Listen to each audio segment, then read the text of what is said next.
Hi friends, welcome to share market in Malayalam. ഇന്ന് നമ്മൾ discuss ചെയ്യാൻ പോകുന്നത് മ്യൂച്വൽ ഫണ്ടിൽ നിന്ന് സ്ഥിരമായി ഇൻകം കിട്ടുന്ന മെത്തേഡാണ്. ആ മെത്തേഡിന് പറയുന്ന പേര് SWP എന്നാണ്. എന്നാൽ ഇത് ഒരാൾക്ക് സ്വന്തമായിട്ട് ചെയ്യാനായിട്ട് ഒരുപാട് ഡിഫിക്കൽറ്റീസ് ഉണ്ട്. പക്ഷേ ഇന്നത്തെ വീഡിയോ കണ്ടു കഴിഞ്ഞാൽ സ്വന്തമായിട്ട് എല്ലാവർക്കും ചെയ്യാൻ പറ്റും. അതിനെപ്പറ്റിയുള്ള A to Z സ്റ്റെപ്പ് ഇന്നത്തെ വീഡിയോയിലുണ്ട്. ഈ വീഡിയോ ചെയ്യാനുള്ള കാരണം ഇതിനു മുമ്പ് നമ്മൾ SWPൻ്റെ വീഡിയോ ചെയ്തിട്ടുണ്ടായിരുന്നു.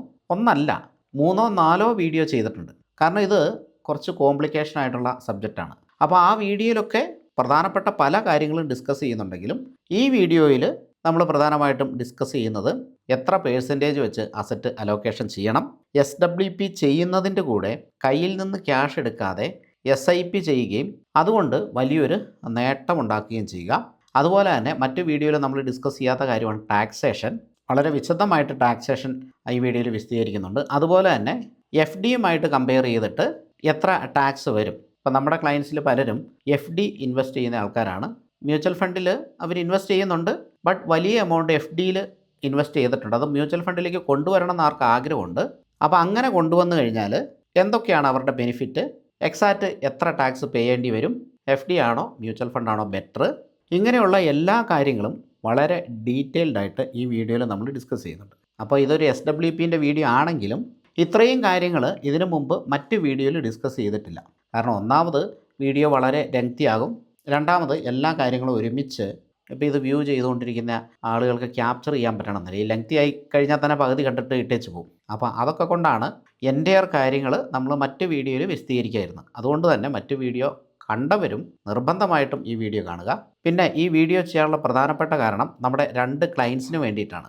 അതുകൊണ്ട് തന്നെ അവരുടെ ഇൻവെസ്റ്റ്മെൻറ്റ് കാര്യങ്ങൾ മുൻനിർത്തിയിട്ടാണ് നമ്മൾ ഈ വീഡിയോയിൽ സംസാരിക്കുന്നത്. എന്നാൽ ഓരോരുത്തർക്കും അവരുടേതായ മാറ്റം വരുത്താവുന്നതാണ്. ഫോർ എക്സാമ്പിൾ, നമ്മുടെ ഒരു ക്ലയൻറ്റിന് 1 കോടി രൂപ SWP ചെയ്യണം. അപ്പോൾ അദ്ദേഹത്തിന് യൂസ്ഫുള്ളായ രീതിയിലാണ് ഞാൻ ഈ വീഡിയോ പ്രിപ്പയർ ചെയ്തേക്കുന്നത്. നമ്മുടെ മറ്റൊരു ക്ലയൻറ്റിന് 50 ലക്ഷം രൂപ SWP ചെയ്യണം. അത് ഇമ്മീഡിയറ്റ് ആയിട്ട് തന്നെ ചെയ്യണം.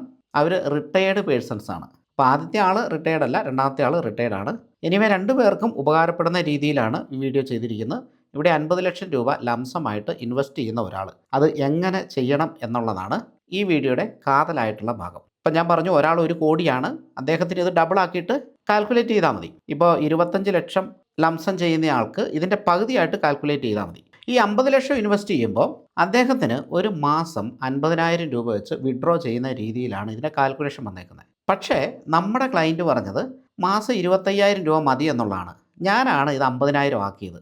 കാരണം അവർക്ക് ഓൾറെഡി പെൻഷൻ കിട്ടുന്നുണ്ട്. അതുപോലെ തന്നെ അവർ ഒരു വെൽത്ത് ക്രിയേഷൻ ആഗ്രഹിക്കുന്നുമുണ്ട്. ഒരുപക്ഷെ അത് ചിലപ്പോൾ അടുത്ത തലമുറയിലേക്ക് കൊടുക്കാനായിരിക്കാം. അല്ലെങ്കിൽ നമ്മൾ ഇപ്പോൾ 60 വയസ്സായാൽ പോലും ഇപ്പോൾ ഒക്കെ ആയുർദൈർഘ്യം വളരെ കൂടുതലാണ്. അതുകൊണ്ട് തന്നെ ഇതിൻ്റെ കൂടെ ഒരു SIP സ്റ്റാർട്ട് ചെയ്താൽ അത് വലിയ വെൽത്താവും. പക്ഷേ ആ SIP ചെയ്യാനുള്ള ക്യാഷ് പോക്കറ്റിൽ നിന്ന് എടുക്കാൻ പറ്റില്ല. ആകെ 50 ലക്ഷമേ തരുള്ളൂ. ഈ 50 ലക്ഷത്തിൽ നിന്ന് വേണം SIPയും കൂടെ ചെയ്യാനായിട്ട്. അപ്പോൾ ഈ SIPയുടെ ഐഡിയ അവർക്കില്ല. പക്ഷേ ഞാൻ ഈ ഒരു ഐഡിയ അവർക്ക് കൊടുക്കുകയാണ്. അതിനാണ് ഞാൻ വീഡിയോ വിശദമായിട്ട് ചെയ്തത്. അപ്പോൾ ഈ വീഡിയോ കാണുമ്പോൾ അവർക്കത് മനസ്സിലാവും. എനിവേ 50 ലക്ഷം ഇൻവെസ്റ്റ് ചെയ്ത് അടുത്ത മാസം തൊട്ട് നമ്മൾ 50,000 രൂപ വെച്ച് വിഡ്രോ ചെയ്യുന്നു. അതിൽ 25,000 രൂപ SIP ചെയ്യുന്നു. ഇവിടെ പലർക്കും ഒരു ഡൗട്ട് ഉണ്ടാകാം, SWP ചെയ്യുമ്പം എന്തിനാണ് അതിൽ നിന്നൊരു പൈസ എടുത്തിട്ട് SIP ചെയ്യുന്നതെന്ന്. അപ്പോൾ ഇത് എല്ലാവരും ചെയ്യണമെന്നില്ല. ഇങ്ങനെ ചെയ്യുന്നതിന് വ്യക്തമായ ഉദ്ദേശമുണ്ട്. നമ്മുടെ ഈ പർട്ടിക്കുലർ ക്ലയൻസിന് നിലവിൽ 50,000 രൂപ SWPയുടെ ആവശ്യമില്ല. അപ്പം 25,000 രൂപ വിഡ്രോ ചെയ്താൽ മതിയല്ലോ. എന്നാൽ നമ്മുടെ ഈ ബാസ്ക്കറ്റിൽ ഇക്വിറ്റി ഫണ്ടിന് 100% അലോക്കേഷൻ കൊടുക്കുന്നില്ല. നമ്മൾ SIP ആയിട്ട് ചെയ്യുന്നത് ഇക്വിറ്റി ഫണ്ട്സാണ്. അതിന് റിട്ടേൺ പൊട്ടൻഷ്യൽ കൂടുതലുണ്ട്. മാത്രവുമല്ല, നമ്മുടെ ഈ സ്ട്രാറ്റജിയിൽ നമ്മൾ ഉൾപ്പെടുത്തിയിരിക്കുന്ന ഫണ്ടുകളെല്ലാം ഇന്ത്യൻ ഫണ്ടുകളാണെങ്കിൽ നമ്മൾ SIP ചെയ്യുന്നത് ഇൻ്റർനാഷണൽ ഫണ്ടുകളാണ്. അതുകൊണ്ട് 2 ഗുണമുണ്ട്. ഒന്ന്, നമ്മുടെ പോർട്ട്ഫോളിയോ ഡൈവേഴ്സിഫൈ ചെയ്യാനായിട്ട് പറ്റും. അതായത് ഗ്ലോബലി ഡൈവേഴ്സിഫൈ ചെയ്യാം.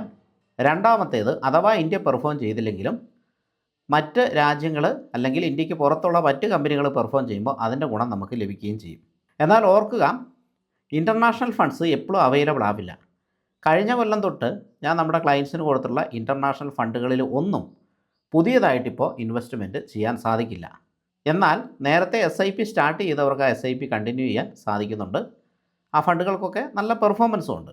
ഈ മാസം ഞാൻ നമ്മുടെ ക്ലയൻസിന് അയച്ചു കൊടുത്ത ഒരു ഫണ്ടിൽ മാത്രമാണ് ഇപ്പോൾ SIP ചെയ്യാനായിട്ട് സാധിക്കൂ. അതൊരു ഇൻ്റർനാഷണൽ ഫണ്ടാണ്. ഇതിനു മുമ്പ് ഞാൻ തന്നിട്ടുള്ള ഒറ്റ ഫണ്ടിലും ഇപ്പോൾ പുതിയതായിട്ട് SIP ചെയ്യാനായിട്ട് സാധിക്കില്ല.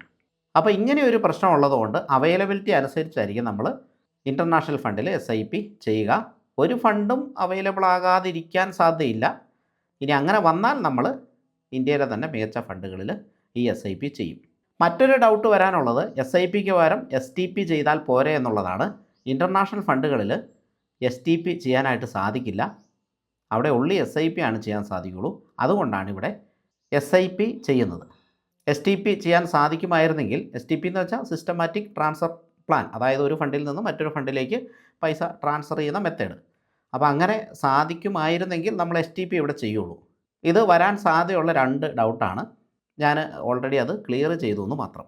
അപ്പോൾ ഇതിനായിട്ട് ഞാനിവിടെ ഡിപ്ലോയ് ചെയ്യുന്നത് ബക്കറ്റ് സ്ട്രാറ്റജിയാണ്. നോർമലി SWPക്ക് ബക്കറ്റ് സ്ട്രാറ്റജി തന്നെയാണ് ഇംപ്ലിമെൻറ്റ് ചെയ്യുന്നത്. വളരെ അപൂർവമായിട്ടേ ഉള്ളൂ ഒരു മ്യൂച്വൽ ഫണ്ടിലേക്ക് ഫുൾ എമൗണ്ട് ഇട്ടിട്ട് ചെയ്യുന്ന മെത്തേഡ്, അല്ലെങ്കിൽ ബക്കറ്റ് സ്ട്രാറ്റജി തന്നെയാണ് ചെയ്യുന്നത്. ഈ ബക്കറ്റ് സ്ട്രാറ്റജി ചെയ്യാനുള്ള കാരണം നമ്മുടെ പോർട്ട്ഫോളിയോ ഡൈവേഴ്സിഫൈ ആയിരിക്കും. പിന്നെ മാർക്കറ്റ് ഇങ്ങനെ ഒറ്റയടിക്ക് മുകളിലേക്ക് പോകല്ലോ, സിക്സാഗ് എന്ന രീതിയിലാണ് ഇങ്ങനെ ആയിരിക്കും മാർക്കറ്റ് മുകളിലേക്ക് പോകുന്നത്. അതായത് വോളറ്റൈലാണ്. അപ്പോൾ ഈ വോളറ്റാലിറ്റി നമ്മുടെ വിഡ്രോവലിനെ ബാധിക്കരുത്. അതുകൊണ്ടാണ് നമ്മൾ ബക്കറ്റ് സ്ട്രാറ്റജി ഇംപ്ലിമെൻറ്റ് ചെയ്യുന്നത്. അപ്പോൾ അത് ഞാൻ വളരെ വിശദമായിട്ട് ഇവിടെ ഇല്ലുസ്ട്രേറ്റ് ചെയ്തിട്ടുണ്ട്. അതിനു മുമ്പ് നമുക്ക് കുറച്ച് മ്യൂച്വൽ ഫണ്ട്സ് വേണം. റിസ്ക് ലെവൽ വെച്ചിട്ട് ഈ മ്യൂച്വൽ ഫണ്ടിനെ ഫിൽട്ടർ ചെയ്തെടുക്കണം. ഇത് നോർമലി എല്ലാവർക്കും പറ്റുന്ന ഒരു കാര്യമല്ല ഈ ഫിൽട്രേഷൻ, പക്ഷേ വളരെ ഈസി ആയിട്ട് ഈ ഫിൽട്ടർ ചെയ്യാൻ പറ്റും. അപ്പോൾ ഈ സ്ലൈഡ് ഞാൻ എക്സ്പ്ലെയിൻ ചെയ്തതിന് ശേഷം എങ്ങനെയാണ് പ്രാക്ടിക്കലി ഇങ്ങനെ ഫിൽട്ടർ ചെയ്തെടുക്കുന്നതെന്ന് കാണിച്ചു തരാം. അപ്പോൾ ആദ്യമായിട്ട് നമുക്ക് വേണ്ടത് ലോ റിസ്ക് ഫണ്ടാണ്. ഇവിടെ ഈ അലോക്കേഷൻ കൊടുത്തിട്ടുണ്ട്. ഇത് കാര്യമാക്കേണ്ടതില്ല. ഈ അലോക്കേഷനിൽ നമ്മൾ ചെറിയൊരു ചേഞ്ച് കൂടി വരുത്തുന്നുണ്ട്. നോർമലി ഒരു ഐഡിയൽ അലോക്കേഷനാണ് ഈ കൊടുത്തേക്കുന്നത്. വളരെ ഏജ്ഡ് ആയിട്ടുള്ള ആൾക്കാർ ഈ അലോക്കേഷനിൽ പോയിട്ടുണ്ടെങ്കിൽ നന്നായിരിക്കും. അതായത് ലോ റിസ്ക് ഫണ്ടിൽ 30%, ലോ ടു മോഡറേറ്റ് റിസ്ക് ഫണ്ടിൽ 25%, അപ്പോൾ ഇത് തന്നെയായി 45%. മോഡറേറ്റ് റിസ്ക് ഫണ്ടിൽ 20%, ഹൈ റിസ്ക് ഫണ്ടിൽ 15%, വെരി ഹൈ റിസ്ക് ഫണ്ടിൽ 10%. ഇങ്ങനെയാണ് ഈ അലോക്കേഷൻ. വേണമെങ്കിൽ ഒന്ന് നോട്ട് ചെയ്ത് വെച്ചോ. പക്ഷേ നമ്മൾ ഒരു സ്ലൈറ്റ്ലി ഡിഫറൻ്റ് ആയിട്ടാണ് ഈ അലോക്കേഷൻ സെറ്റ് ചെയ്യാൻ പോകുന്നത്. പിന്നെ എന്തുകൊണ്ട് ഇങ്ങനെ കൊടുത്തു എന്ന് ചോദിച്ചാൽ, ഇതേ രീതിയിൽ നമുക്ക് ഫണ്ടുകൾ ഫിൽട്ടർ ചെയ്തെടുക്കാൻ പറ്റും. അപ്പോൾ എന്തുകൊണ്ടാണ് ഈ അലോക്കേഷൻ കൊടുത്തതെന്നും അത് എന്തിനു വേണ്ടിയാണ് കൊടുത്തതെന്നും നമുക്കിവിടെ കാണാൻ പറ്റും. ഞാൻ ഓൾറെഡി പറഞ്ഞു, ഇത് വളരെ ഏജ്ഡ് ആയിട്ടുള്ള റിട്ടയേർഡ് പേഴ്സൺസിന് യൂസ്ഫുൾ ആയിട്ടുള്ള ഒരു അലോക്കേഷനാണ്. എന്നാൽ നമ്മുടെ ആദ്യത്തെ ക്ലയൻറ്റ് 1 കോടി ഇൻവെസ്റ്റ്മെൻറ്റ് ചെയ്യണമെന്ന് പറഞ്ഞാൽ അദ്ദേഹത്തിന് ഈ അലോക്കേഷൻ്റെ ആവശ്യമില്ല. അദ്ദേഹത്തിന് വേണ്ട അലോക്കേഷൻ ഞാൻ ഈ വീഡിയോയിൽ തന്നെ 2-3 സ്ലൈഡ് കഴിഞ്ഞിട്ട് കാണിക്കുന്നുണ്ട്. ഇത് വളരെ ഏജ്ഡ് ആയിട്ടുള്ള ആൾക്കാർക്ക് വേണ്ടിയിട്ടുള്ളതാണ്. ഇവിടെ നിങ്ങൾക്ക് വായിച്ചു നോക്കാം ഇതിൻ്റെ ഉദ്ദേശം എന്താണ് എന്നുള്ളത്. ഞാനത് എക്സ്പ്ലെയിൻ ചെയ്യുന്നില്ല, വീഡിയോ വളരെ ലെങ്തി ആകും. അതുകൊണ്ട് തന്നെ എങ്ങനെ ഈ ഫണ്ടുകളൊക്കെ ഫിൽട്ടർ ചെയ്തെടുക്കാൻ നോക്കാം. ആദ്യമായിട്ട് നമ്മുടെ അസറ്റ് പ്ലസ് ആപ്ലിക്കേഷനിൽ കയറുക. അപ്പോൾ ഈ ആപ്ലിക്കേഷൻ ഇല്ലാത്തവർക്ക് ഇത് ഡൗൺലോഡ് ചെയ്യാം, സൈനപ്പ് ചെയ്ത് ഉപയോഗിക്കാം. ലിങ്ക് ഞാൻ ഡിസ്ക്രിപ്ഷനിൽ കൊടുക്കുന്നുണ്ട്. അതേപോലെ അസറ്റ് പ്ലസ്സിൽ ഇൻവെസ്റ്റ് ചെയ്യാൻ താല്പര്യമുള്ളവർക്ക് അവർക്ക് വേണ്ട എൻ്റയർ സപ്പോർട്ട്, ഇതുപോലുള്ള അഡ്വൈസ് കാര്യങ്ങൾ, അങ്ങനെ എൻ്റയർ സപ്പോർട്ട് നമ്മൾ കൊടുക്കുന്നുണ്ട്. അപ്പോൾ അവർക്ക് കോൺടാക്റ്റ് ചെയ്യാവുന്നതാണ്. നിലവിൽ നമ്മൾ പുറത്ത് സപ്പോർട്ട് കൊടുക്കുന്നില്ല, ഒൺലി നമ്മുടെ ക്ലയൻസിന് മാത്രമാണ് സപ്പോർട്ട് കൊടുക്കുന്നത്. അല്ലെങ്കിൽ ഫ്യൂച്ചർ ക്ലയൻ്റ് ആകാൻ താല്പര്യമുള്ളവർക്ക് നമ്മൾ കൊടുക്കുന്നുണ്ട്. പുറത്തുനിന്ന് ഒരുപാട് എൻക്വയറി വരുന്നുണ്ട്, പക്ഷേ അതും കൂടെ കൊടുക്കാനുള്ള സമയമില്ല. ആപ്ലിക്കേഷൻ്റെ ഡെസ്ക്ടോപ്പ് വേർഷനാണിത്. മൊബൈൽ വേർഷനിലും ഇത് അവൈലബിൾ ആണ്. എനിവേ, ഈ മുകളിലേക്ക് നോക്കുക. ഇവിടെ വെൽത്ത്, ഇൻഷുറൻസ്, എക്സ്പ്ലോർ, കൺസൾട്ട്, ഈ 4 ഭാഗം കാണാൻ പറ്റും. ഈ കൺസൾട്ടിൽ ക്ലിക്ക് ചെയ്ത് കഴിഞ്ഞാൽ നിങ്ങൾക്ക് ചാറ്റ് ചെയ്യാനായിട്ടുള്ള ഓപ്ഷനുണ്ട്. അതുപോലെ ഞാനുമായിട്ട് ചാറ്റ് ചെയ്യണമെങ്കിൽ ഈ ഒരു ഭാഗത്ത് ക്ലിക്ക് ചെയ്ത് കഴിഞ്ഞിട്ടുണ്ടെങ്കിൽ എൻ്റെ ഡീറ്റെയിൽ കാര്യങ്ങളൊക്കെ ഈ ഡ്രോപ്പ് ഡൗൺ ആരോയിൽ കിട്ടും, ചാറ്റ് ചെയ്യാവുന്നതാണ്. നമ്മൾ ഇപ്പോൾ ഈ എക്സ്പ്ലോർ എന്ന ഭാഗത്ത് ക്ലിക്ക് ചെയ്യുന്നു. എന്നിട്ട് ഇവിടെ ടോപ്പ് ഫണ്ടിലാണ് നിൽക്കുന്നത് അല്ലേ. ഈ ഭാഗത്തേക്ക് വരിക. ഇവിടെ നമുക്ക് കുറേ ഓപ്ഷൻസ് കാണാൻ പറ്റും. Flexi, large, value, mid, small, multi, tax saving, large cap, dynamic asset allocation, multi asset, ഇങ്ങനെ എല്ലാ മ്യൂച്വൽ ഫണ്ടുകളുടെയും കാറ്റഗറി നമുക്ക് കാണാൻ പറ്റും. ഇവിടെ ടോപ്പ് ഫണ്ടാണ് നമുക്ക് കിട്ടുക. ഫോർ എക്സാമ്പിൾ, ഈ ഫ്ലെക്സി ക്യാപ്പിൽ ക്ലിക്ക് ചെയ്ത് കഴിഞ്ഞാൽ ഫ്ലെക്സി ക്യാപ്പിലെ ടോപ്പ് ഫണ്ട്സ് ഏതൊക്കെയാണെന്ന് നമുക്കിവിടെ കാണാൻ പറ്റും. ഫർദർ സ്റ്റഡീസ് നമുക്ക് അതിൻ്റെ മുകളിൽ ക്ലിക്ക് ചെയ്തിട്ട് ചെയ്യാനും പറ്റും. ഫോർ എക്സാമ്പിൾ, ഇവിടെ HDFC ഫ്ലെക്സി ക്യാപ്പ് കണ്ടു. അപ്പോൾ ഇതിനെ പറ്റിയിട്ടുള്ള കൂടുതൽ സ്റ്റഡികൾ ചെയ്യാൻ പറ്റും. എന്നാൽ ഫ്ലെക്സി ക്യാപ്പിലെ ടോപ്പ് 2 ഫണ്ടുകൾ ഏതാണ്? 1 HDFC flexi cap, 2 WhiteOak capital flexi cap. ഇനി ലാർജ് ആൻഡ് മിഡ് ക്യാപ്പിലേക്ക് പോയി കഴിഞ്ഞാൽ Kotak large and mid cap fund. ഇവിടെ നമുക്ക് റിട്ടേൺഡ് CAGR കാണാൻ പറ്റും. ഇപ്പോൾ 7 വർഷത്തെ CAGR 17%, 5 വർഷത്തെ 14.3, 3 വർഷത്തെ 15.3 ആണെന്ന് കാണാം. പിന്നെ അടുത്ത Bandhan large and mid cap fund. ഇത് 7 വർഷത്തെ 18ആണ്, 5 വർഷത്തേത് 17ആണ്, 3 വർഷത്തേത് 20ആണ്, 19.9ആണ്. അപ്പോൾ ഈ ഫണ്ട് ഞാൻ ഒരുപാട് പേർക്ക് സജസ്റ്റ് ചെയ്ത് കൊടുത്തിട്ടുണ്ട്. ലാർജ് ആൻഡ് മിഡ് ക്യാപ്പിലെ നല്ല ഫണ്ടാണിത്, ഞാൻ സജസ്റ്റ് ചെയ്ത് കൊടുത്തിട്ടുണ്ട്. പിന്നെ വാല്യൂ കോൺട്ര, ഇങ്ങനെ ടോപ്പ് ഫണ്ട്സ് കണ്ടുപിടിക്കാനായിട്ട് ഈ ഓപ്ഷൻ ഉപയോഗിക്കാം. നമ്മുടെ ആവശ്യം അതല്ലല്ലോ, ഇതും നമുക്ക് വരുന്നുണ്ട് കേട്ടോ. എനിവേ, രണ്ടാമത്തെ ഓപ്ഷൻ എക്സ്പ്ലെയിൻ ചെയ്യാം. ഓൾ സ്കീംസ്, ഇവിടെ ക്ലിക്ക് ചെയ്യുന്നു. അപ്പോൾ നമുക്ക് ഇങ്ങനെ കുറേ ഫണ്ട്സ് കാണാൻ പറ്റും. പക്ഷേ നമുക്ക് വേണ്ട ലോ റിസ്ക് ഉള്ള ഫണ്ടല്ലേ. അതിനായിട്ട് ഈ ഫിൽറ്റർ എന്ന് പറയുന്ന ഓപ്ഷനിൽ ക്ലിക്ക് ചെയ്യുന്നു. ഇവിടെ റിസ്ക് ലെവലിൽ ഏറ്റവും ആദ്യത്തെ റിസ്ക് ലെവലാണ്, പിന്നെ അസറ്റ് ക്ലാസ് ഉണ്ട്, അസറ്റ് ടൈപ്പ് ഉണ്ട്. നമുക്കിവിടെ വേണ്ടത് റിസ്ക് ലെവലാണ്. അതിൽ ക്ലിക്ക് ചെയ്യുന്നു. ഇവിടെ ലോ എന്ന് പറയുന്ന ഭാഗത്ത് ടിക്ക് കൊടുക്കുന്നു, അപ്ലൈ കൊടുക്കുന്നു. ഇപ്പോൾ ലോ റിസ്ക് ഫണ്ട് കിട്ടി. അപ്പോൾ ലോ റിസ്ക് ഫണ്ടിൽ എത്രയാണ് നമ്മളിവിടെ ഇൻവെസ്റ്റ് ചെയ്യുന്നത്? വളരെ ഏജ്ഡ് ആയിട്ടുള്ള പേഴ്സൺസിന് 30% നമുക്കിവിടെ ലോ റിസ്ക് ഫണ്ടിൽ ഇൻവെസ്റ്റ് ചെയ്യാം. കണ്ടോ, ഓരോ ഫണ്ടുകൾ ഇങ്ങനെ കണ്ടോ, ഇതെല്ലാം ലോ റിസ്ക് ഫണ്ടാണ്. അതേപോലെ തന്നെ പാസ്റ്റ് റിട്ടേൺസ് നമുക്ക് ഇവിടെ കാണാൻ പറ്റും. ഇവിടെ ക്ലിക്ക് ചെയ്തിട്ട് ഇത് അസെൻഡിങ് ഡിസെൻഡിങ് ഓർഡറിലേക്ക് നമുക്ക് മാറ്റാനും പറ്റും. ഇപ്പോൾ 1 ഇയർ ഇവിടെ ക്ലിക്ക് ചെയ്തിട്ട് ഇതിങ്ങനെ മാറ്റാനും പറ്റും. ഇനി ഈ ഫണ്ടിൻ്റെ മുകളിൽ ക്ലിക്ക് ചെയ്ത് കഴിഞ്ഞാൽ ബാക്കി ഡീറ്റെയിൽസ് കിട്ടും. ഇപ്പോൾ നമ്മൾ എടുത്തിരിക്കുന്നത് ലോ റിസ്ക് ഫണ്ടാണ്. അപ്പോൾ ഇത് നമുക്ക് വേണം അല്ലേ. ഈ ലോ റിസ്ക് ഫണ്ടിൻ്റെ അഡ്വാൻറ്റേജ് എന്താണെന്ന് വെച്ചാൽ മാർക്കറ്റ് താഴേക്ക് പോയാലും ഈ ഫണ്ടുകൾ താഴേക്ക് പോകുന്നില്ല. അപ്പോൾ ലോ റിസ്ക് ഫണ്ടിൽ ഏറ്റവും പ്രധാനപ്പെട്ട ഫണ്ടാണ് ലിക്വിഡ് ഫണ്ട്. മറ്റൊരു കാറ്റഗറിയാണ് ആർബിട്രേജ് ഫണ്ട്. ഇത് ആക്സിസ് ലിക്വിഡ് ഫണ്ടിൻ്റെ ഗ്രാഫാണ് കാണുന്നത്. ഈ ഗ്രാഫ് കാണുമ്പോൾ തന്നെ അറിയാം താഴേക്ക് പോകുന്നില്ല. എല്ലായ്പ്പോഴും ഗ്രാഫ് മുകളിലേക്കാണ് പോകുന്നത്. അതായത് മാർക്കറ്റ് താഴേക്ക് പോയാലും മാർക്കറ്റിൽ വലിയ ക്രാഷ് ഉണ്ടായാലും ഈ ഫണ്ട് മുകളിലേക്ക് തന്നെ പോയിക്കൊണ്ടിരിക്കും. അങ്ങനെ നമ്മുടെ ക്യാപിറ്റലിൻ്റെ ഒരു ഭാഗം പ്രൊട്ടക്റ്റ് ചെയ്യാൻ വേണ്ടിയിട്ടാണ് ലോ റിസ്ക് ഫണ്ടുകളിൽ നമ്മൾ ഇൻവെസ്റ്റ് ചെയ്യുന്നത്. അതേപോലെ low to moderate risk fund വേണം. അതെങ്ങനെ കണ്ടുപിടിക്കും? അത് ഇതിൻ്റെ താഴെയുണ്ട്. ലോയിൽ അൺടിക്ക് കൊടുക്കുക, ലോ ടു മോഡറേറ്റിൽ ടിക്ക് കൊടുക്കുക, അപ്ലൈ കൊടുക്കുക. ഇപ്പോൾ നമുക്ക് കിട്ടുന്ന ഫണ്ടുകളെല്ലാം ലോ ടു മോഡറേറ്റ് ഫണ്ടാണ്. അപ്പോൾ ഈ ഫണ്ട് നമുക്ക് വേണം അല്ലേ. ഇനി അടുത്ത ഫണ്ട് ഏതാണ്? Moderate fund. ഇവിടെ ടിക്ക് കൊടുക്കുക, അൺടിക്ക് കൊടുക്കുക, അപ്ലൈ കൊടുക്കുക. മോഡറേറ്റ് ഫണ്ടുകളെല്ലാം നമുക്കിവിടെ കിട്ടി. അതുപോലെ മോഡറേറ്റ്ലി ഹൈ റിസ്ക് ഫണ്ട്, പിന്നെ ഹൈ റിസ്ക് ഫണ്ട്, പിന്നെ വെരി ഹൈ റിസ്ക് ഫണ്ട്. ഇങ്ങനെ ഫണ്ടുകളൊക്കെ ഈസി ആയിട്ട് നമുക്കിവിടെ സോർട്ട് ചെയ്യാനായിട്ട് സാധിക്കും. അതിനുശേഷം ഓരോ ഫണ്ടും എടുത്ത് സ്റ്റഡി ചെയ്താൽ മതി.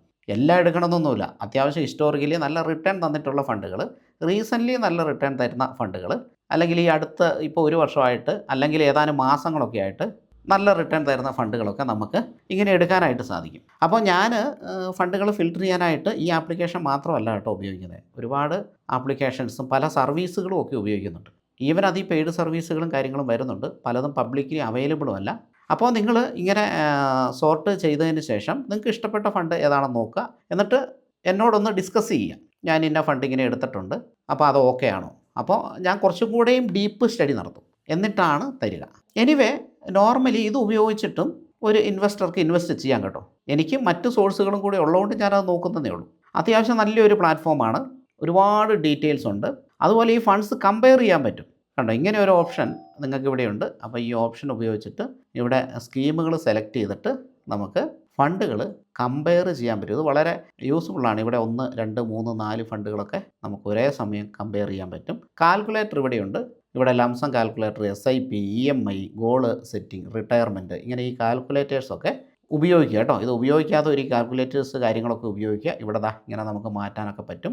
ഇവിടെ ഡ്യൂറേഷൻ മാറ്റാം, ഇൻട്രസ്റ്റ് റേറ്റ് മാറ്റാം. അപ്പോൾ ഇങ്ങനെയുള്ള കാൽക്കുലേറ്റേഴ്സൊക്കെ ഉപയോഗിക്കുക. വളരെ ഉപകാരപ്രദമായിരിക്കും. എനിവേ, നമുക്ക് ഈ വീഡിയോയിൽ ആവശ്യമുള്ള 2 കാര്യങ്ങൾ, 1 ടോപ്പ് ഫണ്ട്, 2 ഓൾ സ്കീംസ്. ഇനി നമുക്ക് സ്ലൈഡിലേക്ക് തിരിച്ചു പോകാം. അപ്പോൾ ഈ സ്ലൈഡാണ് നമ്മൾ ഡിസ്കസ് ചെയ്തത്. ഇതാണ് നമ്മുടെ റിസ്ക് ലെവൽസ്. അപ്പോൾ ഇതനുസരിച്ചിട്ട് ഫണ്ടുകൾ അലോക്കേറ്റ് ചെയ്യുക. അത് എത്ര രൂപ വെച്ച് അലോക്കേറ്റ് ചെയ്യണം എന്നുള്ളത് ഇവിടെയുണ്ട്. അതിൻ്റെ ലക്ഷ്യം ഇവിടെയുണ്ട്. ഇനി നമ്മൾ ബാസ്ക്കറ്റ് ക്രിയേറ്റ് ചെയ്യാൻ പോവാണ്. ബാസ്ക്കറ്റിൽ ഞാനൊരു ചെറിയ വ്യത്യാസം വരുന്നുണ്ടെന്ന് പറഞ്ഞല്ലോ. ഇത് വിഷയമൊന്നുമില്ല.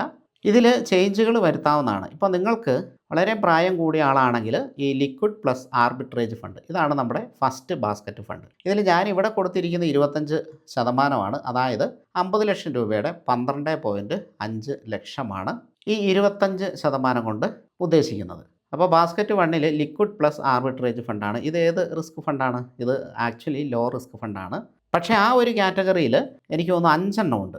1, 2, 3, 4, 5. പക്ഷേ ഇവിടെ നമ്മുടെ ബാസ്ക്കറ്റ് 4 ഉള്ളൂ.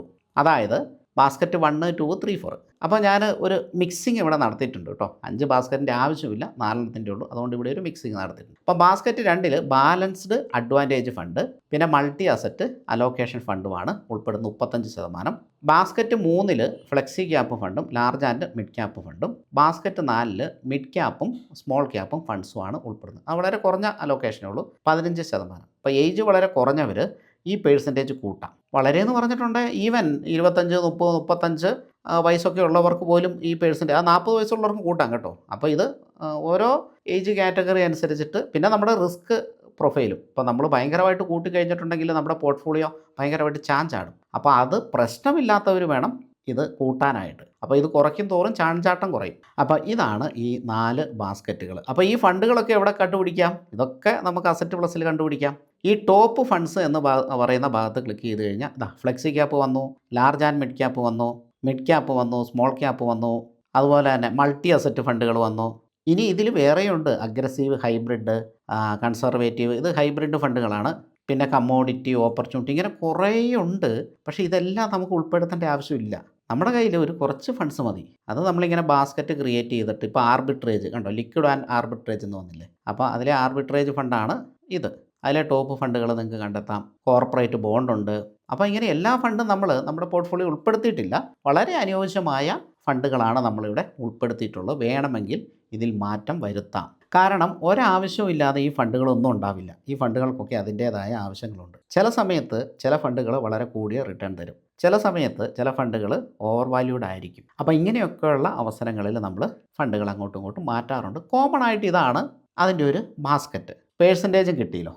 ഇനി എമൗണ്ട് വേണമെങ്കിൽ എമൗണ്ട് ഇവിടെയുണ്ട്. 1 കോടി ഇൻവെസ്റ്റ് ചെയ്യുന്നവർക്ക് ഇത് ഡബിൾ ആക്കിയാൽ മതി, വേറെ കുഴപ്പമൊന്നുമില്ല. ഇനി നമ്മൾ വളരെ ഡീപ്പായിട്ടുള്ള കാൽക്കുലേഷനിലേക്ക് കിടക്കുകയാണ്. ഈ ഒരു പിക്ചറിൽ 50 ലക്ഷം രൂപയാണ് ഇനീഷ്യൽ ഇൻവെസ്റ്റ്മെൻറ്റ് നമ്മളിവിടെ കണ്ടു. അസറ്റ് അലോക്കേഷൻ, അതായത് ഡെറ്റിൽ 25%, ഹൈബ്രിഡിൽ 35%, ഇക്വിറ്റിയിൽ 40%. ഞാനിവിടെ വീണ്ടും നമ്മുടെ 4 ബാസ്ക്കറ്റിനെ ഇവിടെ 3 ആക്കിയിട്ട് തരം തിരിച്ചു. എന്താണെന്ന് വെച്ചിട്ടുണ്ടെങ്കിൽ ബാസ്ക്കറ്റ് 4 ഉണ്ട്, ഫണ്ടുകൾ 4 ഉണ്ട്, ശരിയാണ്. പക്ഷേ നോർമലി മ്യൂച്വൽ ഫണ്ട്സ് നമുക്ക് ബ്രോഡ്ലി 3 ആയിട്ട് തരംതിരിക്കാം. അതൊന്ന് ഡെറ്റാണ്. ഈ ഡെറ്റ് ഫണ്ടുകൾ എത്ര എണ്ണം ഉണ്ട്? 16 എണ്ണം ഉണ്ട്. അടുത്ത് ഹൈബ്രിഡാണ്. ഹൈബ്രിഡ് ഫണ്ടുകൾ 9 ആണെന്നാണ് എൻ്റെ ഓർമ്മ. ലിസ്റ്റുണ്ട്. എനിവേ ഞാനത് ഇവിടെ ഷെയർ ചെയ്യുന്നില്ല, കാരണം മൊത്തത്തിൽ കൺഫ്യൂഷനായി പോകും. അത് നമ്മുടെ അസറ്റ് പ്ലസിൽ തന്നെ നമുക്കത് എടുക്കാനായിട്ട് പറ്റും കേട്ടോ, എത്ര എണ്ണം ഉണ്ട് എന്നുള്ളത്. അപ്പോൾ ഹൈബ്രിഡ് തന്നെ ഒരു 9 കാറ്റഗറി. പിന്നെ അടുത്ത ഇക്വിറ്റിയാണ്. ഇക്വിറ്റി ഒരുപാട് കാറ്റഗറി ഉണ്ട്. അപ്പോൾ നോർമലി ഈ 3 കാറ്റഗറീസാണ് മ്യൂച്വൽ ഫണ്ടിലുള്ളത്. അപ്പോൾ ഇതൊന്നും കൂടെ മനസ്സിലാക്കണമെങ്കിൽ ഈ ഡെറ്റ് 25% എന്നിവിടെ എഴുതിയിട്ടുണ്ടല്ലോ. അപ്പോൾ ഒന്നും കൂടെ നമുക്ക് പുറകോട്ട് പോയി നോക്കാം. ഈ ലിക്വിഡ് പ്ലസ് ആർബിട്രേജ് ഫണ്ട്സ്, ഇത് നമുക്ക് ഡെറ്റ് ഫണ്ടിൽ ഉൾപ്പെടുത്താം. ആർബിട്രേജ് എന്ന് പറഞ്ഞാൽ ട്രേഡ് ചെയ്യുന്ന ഒരു ഫണ്ടാണ്. പക്ഷേ ഒരു എക്സ്ചേഞ്ച് വാങ്ങി മറ്റൊരു എക്സ്ചേഞ്ചിൽ വിൽക്കുന്ന ഫണ്ടാണ്. റിസ്ക് വളരെ കുറവാണ്. ഇത് നമുക്ക് ഡെറ്റ് ഫണ്ടിൽ ഉൾപ്പെടുത്താം. Liquid fund plus debt, liquid fund plus arbitrage fund, അത് നമുക്ക് ഡെറ്റ് ഫണ്ടായിട്ട് കണക്ക് കൂട്ടാം. രണ്ടാമത്തെ കാറ്റഗറി ഹൈബ്രിഡ് ആണ്. ഈ ബാലൻസ് അഡ്വാൻറ്റേജ് ഫണ്ട് എന്താണ്? ഹൈബ്രിഡ് ഫണ്ടാണ്. മൾട്ടി അസറ്റ് അലോക്കേഷൻ ഫണ്ട് എന്താണ്? ഹൈബ്രിഡ് ഫണ്ടാണ്. അപ്പോൾ ഇത് രണ്ടും ഹൈബ്രിഡ് ഫണ്ടാണ്. ഇനി വേറെ ഉണ്ട് കേട്ടോ ഹൈബ്രിഡ് ഫണ്ടിൽ. നമുക്ക് ഈ 2 മതി. ഇനി മൂന്നാമത്തെ ഫ്ലെക്സി ക്യാപ്പും ലാർജ് ആൻഡ് മിഡ് ക്യാപ്പ് ഫണ്ടും എന്ത് ഫണ്ടാണ്? ഇക്വിറ്റി ഫണ്ടാണ്. ഇനി bucket 4 mid cap plus small cap fund എന്താണ്? ഇക്വിറ്റി ഫണ്ടാണ്. അപ്പോൾ ബക്കറ്റ് 3ഉം 4ഉം ഇക്വിറ്റി ഫണ്ട്സ് ആണ്. ബക്കറ്റ് 2 ഹൈബ്രിഡ് ആണ്. അതിൽ 2 ടൈപ്പ് വരുന്നുണ്ട്. ബക്കറ്റ് 1 ഡെറ്റ് ഫണ്ടാണ്. അതിലും 2 ടൈപ്പ് വരുന്നുണ്ട്. ക്ലിയർ ആയില്ലേ? അപ്പോൾ ഇതേ അലോക്കേഷൻ തന്നെയാണ് ഞാൻ അവിടെയും കൊടുത്തിരിക്കുന്നത്. ഡെറ്റിൽ 25%, ഹൈബ്രിഡിൽ 35%. പിന്നെ ഇത് രണ്ടും ഇക്വിറ്റി ആണല്ലോ. അപ്പോൾ ഇത് രണ്ടും കൂടെ കൂട്ടണം. 25 + 15, അതായത് 40%. ഇക്വിറ്റിയിൽ 40%. കണ്ടോ, ഇവിടെ ഇക്വിറ്റി 40 ആണ്, ഹൈബ്രിഡ് 35 ആണ്, ഡെറ്റ് 25 ആണ്. ക്ലിയർ ആണ്. ഇനി അതിൽ കിട്ടുന്ന ആവറേജ് റിട്ടേൺ നമുക്കിവിടെ കാൽക്കുലേറ്റ് ചെയ്യണം. ഡെറ്റ് ഫണ്ടിൽ നോർമലി ഒരു 6.5% റിട്ടേൺ കിട്ടുന്നത്. ഹൈബ്രിഡ് ഫണ്ടിൽ ഇവിടെ ഞാൻ 10 കൂട്ടിയിട്ടുണ്ട്. കാരണം ഹൈബ്രിഡിൽ തന്നെ ഒരുപാട് കാറ്റഗറീസ് ഉണ്ട്. അവിടെ കുറച്ച് റിസ്ക് കുറഞ്ഞും കൂടിയതുമായിട്ടുള്ള ഫണ്ടുകൾ മിക്സ് ചെയ്തിട്ട് ഒരു 10% ഞാനിവിടെ കൂട്ടിയേക്കുന്നത്. എന്നാൽ 10ആണോ 18% കിട്ടിയ ഹൈബ്രിഡും ഉണ്ട്, അതിൽ കൂടുതൽ കിട്ടിയതും ഉണ്ട്, കുറവ് കിട്ടിയതും ഒക്കെ ഉണ്ട്. അപ്പോൾ അത് നമ്മൾ നോക്കിയിട്ട് നല്ല ഫണ്ടുകൾ സെലക്ട് ചെയ്യും. പിന്നെ ഇക്വിറ്റിയിൽ 12% കൂട്ടിയേക്കുന്നത്. ഈ 12% എന്ന് വെച്ചിട്ട് നമ്മൾ ചിലപ്പോൾ 15% കിട്ടുന്നതും 17 കിട്ടുന്നതും 16 കിട്ടുന്നതും 14 കിട്ടുന്നു, അതായത് ഇതിന് മുകളിൽ കിട്ടുന്ന ഫണ്ടുകളായിരിക്കും നമ്മൾ ഉൾപ്പെടുത്തുക. കിട്ടുന്നതെന്ന് പറഞ്ഞാൽ പാസ്റ്റ് റിട്ടേൺ, നേരത്തെ കിട്ടിയിട്ടുള്ളത്. ഫ്യൂച്ചറിൽ എത്ര കിട്ടുമെന്ന് നമുക്കറിയില്ലല്ലോ. അപ്പം നേരത്തെ കിട്ടിയിട്ടുള്ള ഫണ്ടുകളാണ് നമ്മൾ ഉൾപ്പെടുത്തുക. എന്ന് വെച്ച് പാസ്റ്റ് റിട്ടേൺ മാത്രമല്ല നോക്കുന്നത്, വേറെ കുറേ കാര്യങ്ങൾ നോക്കും. പക്ഷേ പാസ്റ്റ് റിട്ടേൺ അതിലൊരു പ്രധാനപ്പെട്ട ഘടകമാണ്. കാരണം നല്ല ഫണ്ടുകളുടെ പാസ്റ്റ് റിട്ടേൺ, പഴയ റിട്ടേൺ, അതും നല്ലതായിരിക്കും. അപ്പോൾ ഈ റിട്ടേൺ എല്ലാം ആവറേജ് കൂട്ടുമ്പോൾ ഇവിടെ എത്രയാണ് നമുക്ക് കിട്ടുക? ആവറേജ് റിട്ടേൺ ഓൾമോസ്റ്റ് 10%, 9.925% നമുക്കിവിടെ ലഭിക്കുക. അപ്പോൾ ഇവിടെ നിങ്ങൾ വിചാരിക്കും റിട്ടേണിന് ഒരു കുറവുണ്ടല്ലോ എന്ന് വിചാരിക്കും. പക്ഷേ ഞാൻ പറഞ്ഞല്ലോ, വളരെ ഏജ്ഡ് ആയിട്ടുള്ള ആൾക്കാർ ഇമ്മീഡിയറ്റ് SWP ചെയ്യുമ്പോൾ അവർക്ക് റിസ്ക് വളരെ കുറയ്ക്കേണ്ടതുണ്ട്. റിസ്ക് കുറയുമ്പം ഈ പറയുന്ന റിട്ടേണും ഇവിടെ കുറയും. എന്നാൽ ഏജ് ഇത്രയുമില്ല, കുറച്ചും കൂടെ യുവാവാണ്, അല്ലെ, ചെറുപ്പക്കാരനാണ്. അപ്പോൾ അങ്ങനെയുള്ള ഒരാൾക്ക് നമുക്ക് വേണമെങ്കിൽ ഇത് കൂട്ടാൻ പറ്റും കേട്ടോ. അത് കൂട്ടിയിട്ടും ഞാൻ ഒരു സ്ലൈഡ് പ്രിപ്പയർ ചെയ്തിട്ടുണ്ട്, ജസ്റ്റ് ഫോർ ഇൻഫോർമേഷന് വേണ്ടിയിട്ട് കാണിക്കാം. അപ്പോൾ ഇത് ഒരു 60 വയസ്സൊക്കെയുള്ള ആൾക്കാർക്ക് ഇതൊരു ഐഡിയലാണ്, കുഴപ്പമില്ല. ഓൾമോസ്റ്റ് 10% റിട്ടേൺ കിട്ടുന്നുണ്ട്. അത് കൂടാതെ നമുക്ക് പ്ലാൻ ബി ഉണ്ട്. നമുക്കൊരു SIP പോകുന്നുണ്ട്, 25,000 രൂപയുടെ SIP പോകുന്നുണ്ട്. 50,000 രൂപ നമ്മൾ വിഡ്രോ ചെയ്യുന്നത്, 25,000 രൂപയുടെ SIP പോകുന്നുണ്ട്. അപ്പോൾ അതിൽ നമുക്ക് ഹ്യൂജ് വെൽത്താണ് വരുന്നത്. അത് നമുക്ക് എക്സ്പ്ലെയിൻ ചെയ്യാം. അതിന് മുമ്പ് ഈ സ്ലൈഡ് ഒന്ന് നോക്കി. ഇവിടെ ഡെറ്റ് 10% കുറച്ചു. അതായത് എമർജൻസി ഫണ്ട് കാര്യങ്ങളൊക്കെ ഉൾപ്പെടുത്തിയിട്ടുള്ള ഒരു യുവാവോ യുവതിയോ അവർക്ക് ഈ അലൊക്കേഷൻ മതി. ഹൈബ്രിഡ് 25% കുറച്ചു, ഇക്വിറ്റിയിൽ 65% കൂട്ടി. Total allocation 100%. ഡെറ്റിൽ സെയിം തന്നെ 6.5%, ഹൈബ്രിഡിൽ 10%, ഇക്വിറ്റിയിൽ 12%. ഇവിടെ നോക്കിയ average assumed rate of return എത്രയാണ്? 10.9500. അതായത് 11 വളരെ അടുത്ത്. എളുപ്പത്തിന് 11 എന്ന് പറയാം. നമുക്ക് മാക്സിമം കിട്ടുന്ന റിട്ടേൺ എത്രയാണ്? 12 കിട്ടുന്നുള്ളൂ മാക്സിമം ഇവിടെ. അതായത് നമ്മളിവിടെ കാൽക്കുലേറ്റ് ചെയ്തേക്കുന്നത് 12. പക്ഷേ ഇതിൽ കൂടുതൽ ഞാൻ പറഞ്ഞല്ലോ, പൊട്ടൻഷ്യലുള്ള ഫണ്ടുകളിലായിരിക്കും നമ്മൾ ചെയ്യുക. എനിവേ കാൽക്കുലേഷൻ അത്രയും കൂട്ടിയാൽ മതി. അപ്പോൾ അതിൻ്റെ തൊട്ടടുത്ത് എത്തിയ ആവറേജ് റിട്ടേൺ എങ്ങനെയാണ് അതവിടെ എത്തിയത്? ഈ ഡെറ്റിൻ്റെ അലോക്കേഷൻ കുറയ്ക്കുകയും ഇക്വിറ്റിയുടെ അലോക്കേഷൻ കൂട്ടുകയും ചെയ്തപ്പോഴാണ് അവിടെ എത്തിയത്. അപ്പോൾ പ്രായം കുറച്ച് കുറഞ്ഞവർക്ക് ഈ മെത്തേഡ് പരീക്ഷിക്കാവുന്നതാണ്. അപ്പോൾ ഞാൻ ഈ 2 മെത്തേഡും കാണിക്കാൻ കാരണം, നമ്മുടെ ഒരു ക്ലയൻറ്റിന് നല്ല പ്രായമുണ്ട്, അവർക്ക് ഈ മെത്തേഡ് ഡിപ്പെൻഡ് ചെയ്യാം. മറ്റൊരു ക്ലയൻറ്റിന് അത്രയും പ്രായമില്ല, അപ്പോൾ അദ്ദേഹത്തിന് ഈ മെത്തേഡ് ഫോളോ ചെയ്യാം. ഇനി നമ്മൾ ഇതിൻ്റെ ഒരു റിസൾട്ട് ഭാഗത്തേക്ക് വരാം. ഞാനിപ്പോൾ റിസ്ക് കുറഞ്ഞ മെത്തേഡ് തന്നെയാണ് എടുക്കുന്നത് കേട്ടോ. അതായത് റിട്ടേൺ കുറഞ്ഞ മെത്തേഡാണ് ഈ കാൽക്കുലേഷൻ ഉപയോഗിച്ചേക്കുന്നത്. ഒരു വർഷം വിഡ്രോ ചെയ്യുന്ന എമൗണ്ട് എന്ന് പറയുന്നത് 6 ലക്ഷം രൂപയാണ്. എങ്ങനെയാണെന്ന് മനസ്സിലായല്ലോ. 50,000 രൂപയാണ് പെർ മന്ത് വിഡ്രോ ചെയ്യുന്നത്. ഇൻവെസ്റ്റ് ചെയ്ത് കഴിഞ്ഞ് ഇമ്മീഡിയറ്റ് തന്നെ നമ്മൾ നെക്സ്റ്റ് മന്ത് തൊട്ട് വിഡ്രോവൽ സ്റ്റാർട്ട് ചെയ്യും. അപ്പോൾ 12 മാസം എത്രയാണ് വിഡ്രോവൽ വരിക? 6 ലക്ഷം രൂപയാണ് വരിക. ഇത് ആ ക്ലയൻറ്റ് 10 വർഷത്തേക്കാണ് പറഞ്ഞത് കേട്ടോ. ഇത് 10 വർഷത്തേക്ക് ചെയ്യാം, 15 വർഷത്തേക്ക്, 12 വർഷത്തേക്ക്, 20 വർഷത്തേക്കൊക്കെ ചെയ്യാം. പക്ഷേ ആ ക്ലയൻറ്റ് 10 വർഷത്തേക്ക് പറഞ്ഞതുകൊണ്ട് ഞാൻ ഇവിടെയും 10 വർഷമാണ് കാൽക്കുലേഷൻ എടുക്കുന്നത്. കാരണം ഇതൊരു റിയൽ ടൈം എക്സാമ്പിളാണ്, അല്ലെങ്കിൽ റിയൽ ലൈഫ് എക്സാമ്പിളാണ്. അപ്പോൾ അവർക്ക് മാക്സിമം പ്രയോജനപ്പെടുന്ന രീതിയിലാണ് ഞാൻ ഈ വീഡിയോ പ്രിപ്പയർ ചെയ്തേക്കുന്നത്. ഇത് എനിക്ക് ഫയലായിട്ട് അയച്ചു കൊടുത്തു കഴിഞ്ഞാൽ ഇത്ര എക്സ്പ്ലെയിൻ ചെയ്യാൻ പറ്റില്ല. കാരണം അവർക്ക് A to Z കാര്യങ്ങൾ മനസ്സിലാവണം. പിന്നെ ഒരു ഡൗട്ടും ഉണ്ടായിരുന്നു. പിന്നെ എന്തെങ്കിലും ഡൗട്ട് ഉണ്ടായാൽ നമുക്ക് വോയിസിൽ കൂടെ ക്ലിയർ ചെയ്യാമല്ലോ. മാക്സിമം ഡൗട്ടും തീരണം. അപ്പോൾ അതിന് വേണ്ടിയിട്ടാണ് ഞാൻ ഈ വീഡിയോ പ്രിപ്പയർ ചെയ്ത്. പിന്നെ എനിക്ക് ഉറപ്പുണ്ട് ഈ വീഡിയോ കാണുന്ന എല്ലാവർക്കും ഇത് പ്രയോജനപ്പെടും. അപ്പോൾ നിങ്ങൾക്ക് അങ്ങനെ പ്രയോജനപ്പെടുകയാണെങ്കിൽ ഒരു ലൈക്ക് തരാൻ മറക്കരുത്. നമ്മുടെ ചാനൽ സബ്സ്ക്രൈബ് ചെയ്തിട്ടില്ലെങ്കിൽ സബ്സ്ക്രൈബ് ചെയ്യുക. അതുപോലെ നിങ്ങൾക്ക് അടുത്ത എന്ത് വിഷയമാണ് വേണ്ടതെന്നൊന്ന് കമൻറ്റും ചെയ്യുക കേട്ടോ. ഇപ്പോൾ സ്റ്റോക്കിനെ കുറിച്ചും മ്യൂച്വൽ ഫണ്ടിനെ കുറിച്ചും ഒക്കെ നമ്മൾ ഡിസ്കസ് ചെയ്യുന്നുണ്ട്. ഞാൻ ആദ്യം വന്നത് സ്റ്റോക്ക് മാർക്കറ്റിലേക്കാണ്. അപ്പോൾ അത് 10-16 വർഷം മുമ്പാണ് വന്നത്. പിന്നീടാണ് മ്യൂച്വൽ ഫണ്ടിലേക്ക് വരുന്നത്. അപ്പോൾ സ്റ്റോക്ക് മാർക്കറ്റിൻ്റെ സ്റ്റോക്കിൻ്റെയൊക്കെ വീഡിയോ നമ്മൾ ഈ ചാനലിൽ ചെയ്യുന്നുണ്ട്. നമുക്ക് തിരിച്ചു വരാം. 10 വർഷം കൊണ്ട് ടോട്ടൽ എത്രയാണ് വിഡ്രോ ചെയ്യുന്നത്? 60 ലക്ഷം രൂപയാണ് വിഡ്രോ ചെയ്യുന്നത്. നമ്മൾ ഇൻവെസ്റ്റ് ചെയ്ത പൈസ എത്രയാണ്? 50 ലക്ഷം രൂപ. അപ്പോൾ വിഡ്രോവിൽ തന്നെ നമ്മൾ ഇൻവെസ്റ്റ് ചെയ്ത പൈസേൻ്റെ മുകളിൽ വിഡ്രോ ചെയ്തു. അതിനെ കഴിഞ്ഞ് 10 ലക്ഷം രൂപയും കൂടെ കൂടുതൽ നമ്മൾ വിഡ്രോ ചെയ്തു. ഇത്രയും വിഡ്രോ ചെയ്തതിന് ശേഷം നമ്മുടെ അക്കൗണ്ടിൽ 33,52,033 ലക്ഷം രൂപ ബാക്കിയുണ്ടാവും. അപ്പോൾ ഇത് വേണമെങ്കിൽ നമുക്ക് വീണ്ടും അങ്ങനെ ചെയ്യാവുന്നതാണ്, കണ്ടിന്യൂ ചെയ്യാവുന്നതാണ്, ഒരു കുഴപ്പമില്ല. അപ്പോൾ ഈ സ്ലൈഡ് മനസ്സിലായല്ലോ. ഒരു മാസം 50,000, 12 മാസം 6 ലക്ഷം, അങ്ങനെ 10 വർഷം 60 ലക്ഷം, ഇൻവെസ്റ്റ് ചെയ്തത് 50 ലക്ഷം. 10 വർഷം കഴിയുമ്പോൾ നമ്മുടെ അക്കൗണ്ടിലുള്ള ക്യാഷ് എന്ന് പറഞ്ഞാൽ മ്യൂച്വൽ ഫണ്ട്സ് 33.5 ലക്ഷം വാല്യൂ മ്യൂച്വൽ ഫണ്ട്സ് ഉണ്ടാവും. അത് നമുക്ക് വേറെ എന്താണെന്ന് വെച്ചാൽ അന്നേരം നോക്കിയിട്ട് ചെയ്യാം, വിഷയമില്ല. ഇനി 50,000 വിഡ്രോ ചെയ്യുമ്പോൾ അതിൽ 25,000 രൂപ SIPയിലേക്ക് പോകുന്നുണ്ട്. ഇതും ഈ പറയുന്ന പോലെ മാറ്റാം കേട്ടോ. വേണമെങ്കിൽ 25,000 രൂപ SIPയിലേക്ക് ഇടാം, അല്ലെങ്കിൽ 20 ഇടാം, 15 ഇടാം, 10 ഇടാം, 5 ഇടാം. ഇനി ഇട്ടില്ലെങ്കിലും കുഴപ്പമൊന്നുമില്ല. ഇട്ടാൽ നമുക്ക് കിട്ടുന്ന ബെനിഫിറ്റ് വളരെ കൂടുതലാണ്. ഒന്ന് നോക്കൂ, 10 വർഷമാകുമ്പോൾ, അതായത് നമ്മൾ ഈ വിഡ്രോവൽ ചെയ്തുകൊണ്ടിരിക്കുന്നത് 10 വർഷമാകുമ്പം ഇതിൻ്റെ വാല്യൂ മാത്രം 56 ലക്ഷം ഉണ്ടാവും. ഇത് നമ്മൾ പോക്കറ്റിൽ നിന്ന് എടുത്ത പൈസയല്ല. നമ്മൾ ഓൾറെഡി ലംസം ഇൻവെസ്റ്റ് ചെയ്ത് അതിൽ നിന്ന് വിഡ്രോ ചെയ്തത് 50,000-ലെ പകുതി ഭാഗം നമ്മൾ SIP ആയിട്ട് ചെയ്തിട്ട് നമുക്ക് കിട്ടിയ പൈസയാണ്. ഇത് തന്നെ 56 ലക്ഷം രൂപ ഉണ്ടാവും. ഇത് കണ്ടോ, ഈ 30 ലക്ഷം രൂപ എവിടെ നിന്നാണ് വന്നത്? ഇൻവെസ്റ്റ് ചെയ്ത എമൗണ്ടാണ്. ഇത് വന്നത് നമ്മുടെ SWP എന്നാണ് വന്നത്. ഇവിടെ നമ്മൾ 12% മാത്രമാണ് റേറ്റ് ഓഫ് റിട്ടേൺ കൂട്ടുന്നുള്ളൂ. ഇതിപ്പോൾ 10 വർഷം. ഇനിയിപ്പോൾ ക്ലയൻറ്റിന് 20 വർഷം ഇൻവെസ്റ്റ് ചെയ്യണമെങ്കിൽ അവർക്കത് ചെയ്യാവുന്നതാണ്. 20 വർഷമാകുമ്പോൾ എത്രയായിരിക്കും അതിൻ്റെ വാല്യൂ? 2,29,00,000 ഇവിടെ നമുക്ക് കാണാൻ പറ്റും. അപ്പോൾ നമുക്ക് ആ 2.30 എന്ന് കൂട്ടാം. ഇൻവെസ്റ്റ്മെൻറ്റ് ഇവിടെ വെറും 60 ലക്ഷമാണ് വരുന്നുള്ളൂ. ഇനി 30 വർഷത്തേക്ക് അദ്ദേഹം ഇൻവെസ്റ്റ് ചെയ്യുന്നുണ്ട് എന്ന് വിചാരിച്ചോളൂ. അപ്പോൾ എത്രയായിരിക്കും നമ്മുടെ SIP വാല്യൂ മാത്രം വരിക? 7,70,00,000. അപ്പോൾ അതാണ് SWP ചെയ്യുമ്പോൾ അതിൻ്റെ കൂടെ ഒരു SIP കൂടി ചെയ്താലുള്ള ഗുണം. ഇനി ഞാൻ എന്തിനാണ് ഈ SIP, ഇതിപ്പോൾ അധികം ആരും അങ്ങനെ പറഞ്ഞു തരാത്ത ഒരു ഐഡിയ ആണ്. പക്ഷേ ഞാനിവിടെ ഈ SIP കൂടെ ഉൾപ്പെടുത്താനുള്ള കാരണം എന്താണെന്നറിയോ? നമുക്ക് ഒരുപാട് ഇൻ്റർനാഷണൽ ഫണ്ട്സ് ഉണ്ട്. ഇപ്പോൾ നമ്മൾ നോക്കിക്കഴിഞ്ഞാൽ കഴിഞ്ഞ 2 വർഷമായിട്ട് ഇന്ത്യൻ ഫണ്ട്സ് വലിയ റിട്ടേൺ തന്നിട്ടില്ല. എന്നാൽ ആ സമയത്ത് ഇൻ്റർനാഷണൽ ഫണ്ട്സ് വളരെയധികം റിട്ടേൺ തന്നു.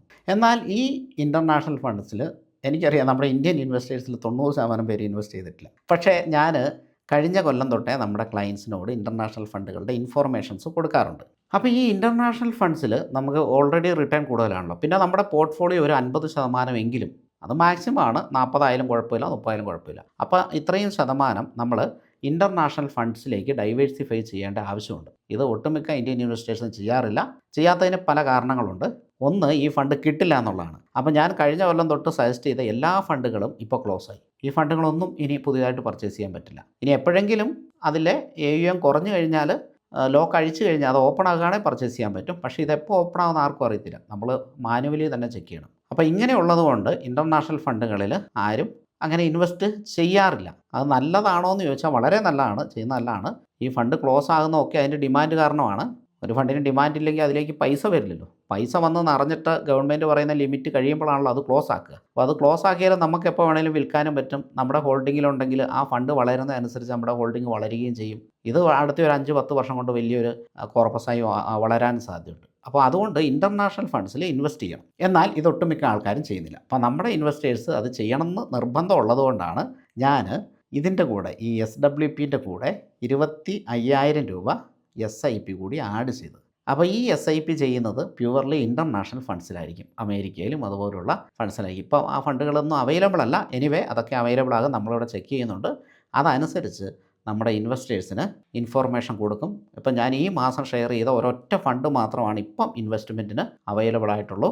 അപ്പോൾ ഈ കാരണങ്ങൾ കൊണ്ട് തന്നെ ഇൻ്റർനാഷണൽ ഫണ്ടുകളുടെ വീഡിയോ പോലും ശരിക്കും മ്യൂച്വൽ ഫണ്ട് ഡിസ്ട്രിബ്യൂട്ടേഴ്സോ അല്ലെങ്കിൽ ഇതിനെപ്പറ്റി അറിയുന്നവർ ആദ്യം ചെയ്യില്ല. കാരണം അവർക്ക് ക്ലയൻറ്റ് ഉണ്ടെങ്കിൽ ആ ക്ലയൻറ്റ് ഇൻവെസ്റ്റ് ചെയ്യണമല്ലോ. അതുകൊണ്ട് തന്നെ പുറത്തുനിന്ന് ഇൻവെസ്റ്റ്മെൻറ്റ് വരാതിരിക്കാൻ വേണ്ടിയിട്ട് ആ വീഡിയോയും കാര്യങ്ങളും ചെയ്യില്ല. എന്നാൽ ഞാൻ ചെയ്തിട്ടുണ്ട് കേട്ടോ. ഞാൻ പല ഇൻ്റർനാഷണൽ ഫണ്ടുകളുടെയും വീഡിയോ ചെയ്തിട്ടുണ്ട്. ഇൻ്റർനാഷണൽ ETF-കളുടെ വീഡിയോ ചെയ്തിട്ടുണ്ട്. എനിവേ ആ ഫണ്ടുകൾ എന്തായാലും കഴിഞ്ഞ ആഴ്ച ക്ലോസ് ആയി. അപ്പോൾ അതിലൊന്നും ഇപ്പോൾ ഇൻവെസ്റ്റ്മെൻറ്റ് ചെയ്യാൻ പറ്റില്ല. പക്ഷേ ഇടയ്ക്കിടയ്ക്ക് നോക്കുന്നവർക്ക്, അത് ഓപ്പൺ ആകുന്നുണ്ടോ എന്ന് ചെക്ക് ചെയ്ത് നോക്കുന്നവർക്ക് അത് ഓപ്പൺ ആകുമ്പോൾ ഇൻവെസ്റ്റ് ചെയ്യാവുന്നതാണ്. ഇപ്പോൾ ക്ലിയർ ആയല്ലോ നമ്മൾ അതിൻ്റെ കൂടെ SIP കൂടി ചെയ്യുന്നത് എന്തിനാണ് എന്ന്. അപ്പോൾ ഇതാണ് അതിൻ്റെ കാരണം. ഇനി നമുക്ക് ടാക്സേഷനിലേക്ക് കിടക്കാം. ഇത് ഒരുപാട് ഇൻവെസ്റ്റേഴ്സിനെ അലട്ടുന്ന ഒരു പ്രശ്നമാണ്. ഇപ്പോൾ നമ്മുടെ ലിക്വിഡ് ഫണ്ട് ഉണ്ടല്ലോ, ഈ ലിക്വിഡ് ഫണ്ട് എന്ന് പറയുന്നത് ഡെറ്റ് ഓറിയൻറ്റഡ് ഫണ്ടാണ്. അത് ലിക്വിഡ് ഫണ്ട് മാത്രമാണ് കേട്ടോ. ആർബിട്രേജ് ഫണ്ട് അത് നമ്മുടെ ഫസ്റ്റ് ബാസ്ക്കറ്റിൽ ഉൾപ്പെടുത്തിയിട്ടുണ്ട്. ലിക്വിഡ് ഫണ്ടും ആർബിട്രേജ് ഫണ്ടുമാണ് ഉൾപ്പെടുത്തിയിരിക്കുന്നത്. എന്നാൽ രണ്ടിൻ്റെയും ടാക്സ് രണ്ടാണ്. സോ ലിക്വിഡ് ഫണ്ടിൻ്റെ ടാക്സ് പറയാം. ഒരു ടാക്സ് പേയുടെ ടാക്സ് സ്ലാബ് എത്രയാണോ ആ സ്ലാബിലുള്ള ഇൻട്രസ്റ്റാണ് ഈ ഡെറ്റ് ഫണ്ടിൽ ലഭിക്കുന്ന ഇൻട്രസ്റ്റിന് പേ ചെയ്യേണ്ടത്. ഇൻട്രസ്റ്റിന് എന്ന് പറഞ്ഞാൽ അതിൻ്റെ നേട്ടത്തിന് പേ ചെയ്യേണ്ടത്. അത് വിൽക്കുകയാണെങ്കിൽ മാത്രമാണ് പേ ചെയ്യേണ്ടത് കേട്ടോ. വിൽക്കുക അല്ലെങ്കിൽ FD-നെ പോലെ വിറ്റില്ലെങ്കിലും അല്ലെങ്കിൽ ഇൻട്രസ്റ്റ് എടുത്ത് ചിലവാക്കിയില്ലെങ്കിലും ഇൻട്രസ്റ്റ് വിഡ്രോ ചെയ്തില്ലെങ്കിലും ഒന്നും പേ ചെയ്യേണ്ട ആവശ്യമില്ല. FD-യിൽ അത് പേ ചെയ്യണം. നമ്മൾ അതിലേക്ക് വരുന്നുണ്ട്. അപ്പോൾ ഡെറ്റ് ഫണ്ടിൻ്റെ അല്ലെങ്കിൽ ലിക്വിഡ് ഫണ്ടിൻ്റെ ടാക്സേഷൻ എന്ന് പറയുന്നത് taxed at income tax slab. Clear ആണല്ലോ. ഇനി അതർ ഫണ്ടിൻ്റെ മറ്റെല്ലാ ഫണ്ടുകളും ഇക്വിറ്റി ഓറിയൻറ്റഡ് ഫണ്ടാണ്. അതിൻ്റെ ടാക്സേഷൻ എന്ന് പറയുന്നത് ക്യാപിറ്റൽ ഗെയിൻ ടാക്സ് ആണ്. അതായത് 12 മാസത്തിനുള്ളിൽ വിഡ്രോ ചെയ്ത് കഴിഞ്ഞാൽ കിട്ടുന്ന ലാഭത്തിന്, വിഡ്രോ ചെയ്താൽ ലാഭത്തിൻ്റെ 20% ടാക്സബിളാണ്. ഫോർ എക്സാമ്പിൾ, നമ്മൾ 3 ലക്ഷം രൂപയുടെ ഫണ്ട് വിഡ്രോ ചെയ്തു. അത് 1 വർഷത്തിനുള്ളിലാണ് വിഡ്രോ ചെയ്തിരിക്കുന്നത്. അതിൽ 1 ലക്ഷം രൂപ പ്യുവർലി ലാഭമാണ്. 2 ലക്ഷം രൂപ നമ്മൾ ഇൻവെസ്റ്റ് ചെയ്ത പൈസയാണ്. അങ്ങനെയാണെങ്കിൽ ആ 1 ലക്ഷം രൂപയുടെ 20% 20,000 രൂപ ടാക്സബിളാണ് ഇക്വിറ്റി ഓറിയൻറ്റഡ് ഫണ്ടിൽ. ഡെറ്റ് ഫണ്ടിൽ അങ്ങനെയല്ല. അദ്ദേഹത്തിൻ്റെ ടാക്സ് സ്ലാബ് എത്രയോ അതനുസരിച്ചിട്ടുള്ള ടാക്സാണ് കൊടുക്കേണ്ടത്. എന്നാൽ ഇവിടെ വലിയൊരു അഡ്വാൻറ്റേജ് ഉള്ളത്, 1 വർഷം കഴിഞ്ഞാണ് വിഡ്രോ ചെയ്യുന്നതെങ്കിൽ നിങ്ങൾ ഈ 1 ലക്ഷം രൂപയ്ക്കും ടാക്സ് കൊടുക്കണ്ട. കാരണം 1,25,000 രൂപ 1 വർഷം നമുക്ക് വിത്തൗട്ട് ടാക്സ് ആയിട്ട് മ്യൂച്വൽ ഫണ്ടിൽ നിന്ന് വിഡ്രോ ചെയ്യാം. ഇക്വിറ്റി ഓറിയൻറ്റഡ് ഫണ്ടിൽ നിന്ന്. നമ്മൾ നേരത്തെ ഡിസ്കസ് ചെയ്ത ലിക്വിഡ് ഫണ്ട് ഒഴികെ ബാക്കിയെല്ലാം ഇക്വിറ്റി ഓറിയൻറ്റഡ് ഫണ്ടാണ്. അപ്പോൾ നമുക്ക് 1,4 ലക്ഷം രൂപയ്ക്ക് ടാക്സ് ഇല്ല. അതായത് നിങ്ങൾ ആ 3 ലക്ഷം രൂപ വിഡ്രോ ചെയ്താൽ നിങ്ങൾ 1 രൂപ പോലും ടാക്സ് കൊടുക്കേണ്ട ആവശ്യമില്ല. ഇനി 1,4 ലക്ഷത്തിന് മുകളിലുള്ള നേട്ടത്തിന്, ലാഭത്തിന് അല്ലെങ്കിൽ ഗെയിനിന് 12.5% ടാക്സ് കൊടുക്കണം. പക്ഷേ ഇവിടെ ആലോചിക്കേണ്ട കാര്യം, നമ്മളത് വിഡ്രോ ചെയ്താൽ മാത്രം കൊടുത്താൽ മതി. നമ്മുടെ അക്കൗണ്ടിൽ ലാഭമായിട്ട് കിടക്കുന്നുണ്ടെങ്കിൽ അതിന് ടാക്സ് കൊടുക്കണ്ട കേട്ടോ. ഇത് ഒരുപാട് പേർക്ക് അറിയില്ല. കാരണം എഫ് ഡിയിൽ അങ്ങനെയല്ല. അതുകൊണ്ടാണ് അവർക്ക് അറിയില്ലാത്തത്. അതുകൊണ്ട് അത് പലരും എടുത്തെടുത്ത് ചോദിക്കാറുണ്ട്. ഞാൻ എടുത്തെടുത്ത് പറയാറുണ്ട്. അതുകൊണ്ട് വീഡിയോയിൽ ഞാൻ എടുത്തെടുത്ത് പറയുന്നു എന്ന് മാത്രം. ഇനി നമ്മൾ നേരത്തെ കുറച്ച് കാറ്റഗറി ഫണ്ട്സ് പറഞ്ഞു അല്ലേ. മിഡ് ക്യാപ്പ് പറഞ്ഞു, സ്മോൾ ക്യാപ്പ് പറഞ്ഞു, ലാർജ് ക്യാപ്പ് പറഞ്ഞു, ആർബിട്രേജ് പറഞ്ഞു, ലിക്വിഡ് പറഞ്ഞു. ഇത് മണിയുടെ ആവശ്യം അനുസരിച്ചിട്ട് ഇതിൻ്റെ ഇൻവെസ്റ്റ്മെൻറ്റിൻ്റെ പേഴ്സൻറ്റേജ് കൂട്ടുകയും കുറയ്ക്കുകയും ചെയ്യും. അപ്പോൾ അതെങ്ങനെയാണെന്ന് നമുക്കിവിടെ നോക്കാം. നമുക്ക് ഇമ്മീഡിയറ്റ് ആവശ്യമുണ്ട്.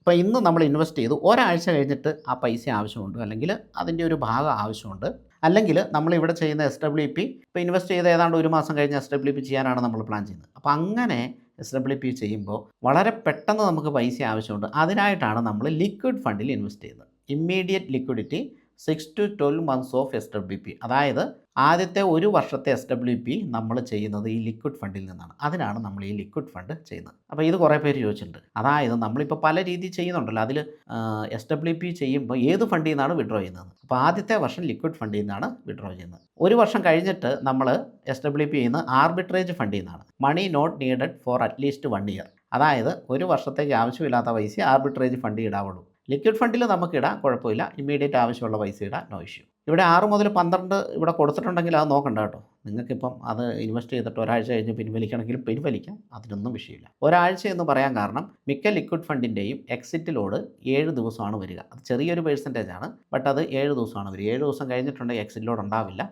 സോ അതാണ് ഞാൻ ഒരാഴ്ച എന്ന് പറഞ്ഞത്. ഇനിയിപ്പം മീഡിയം ടു ലോങ് ടൈം ഗ്രോത്തിന് വേണ്ടിയിട്ടാണ് ഇക്വിറ്റി ഓറിയൻറ്റഡ് ആയിട്ടുള്ള ബാലൻസ്ഡ് അഡ്വാൻറ്റേജ് ഫണ്ടും മൾട്ടി അസറ്റ് അലോക്കേഷൻ ഫണ്ടും നമ്മൾ ഇൻവെസ്റ്റ് ചെയ്യുന്നത്. ഇത് നമ്മുടെ ബക്കറ്റ് എത്രയാണ്?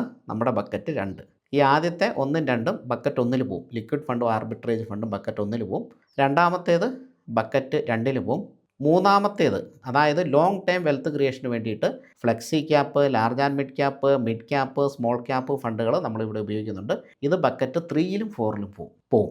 അപ്പോൾ flexi cap and large and mid cap bucket 3, mid cap plus small cap bucket 4. ഇത് വെരി ഹൈ റിസ്ക് ഫണ്ടാണ് mid cap plus small cap. അപ്പോൾ ഇത് എല്ലാം ലോങ് ടൈം വെൽത്ത് ക്രിയേഷന് വേണ്ടിയിട്ടാണ് നമ്മൾ ഉപയോഗിക്കുന്നത്.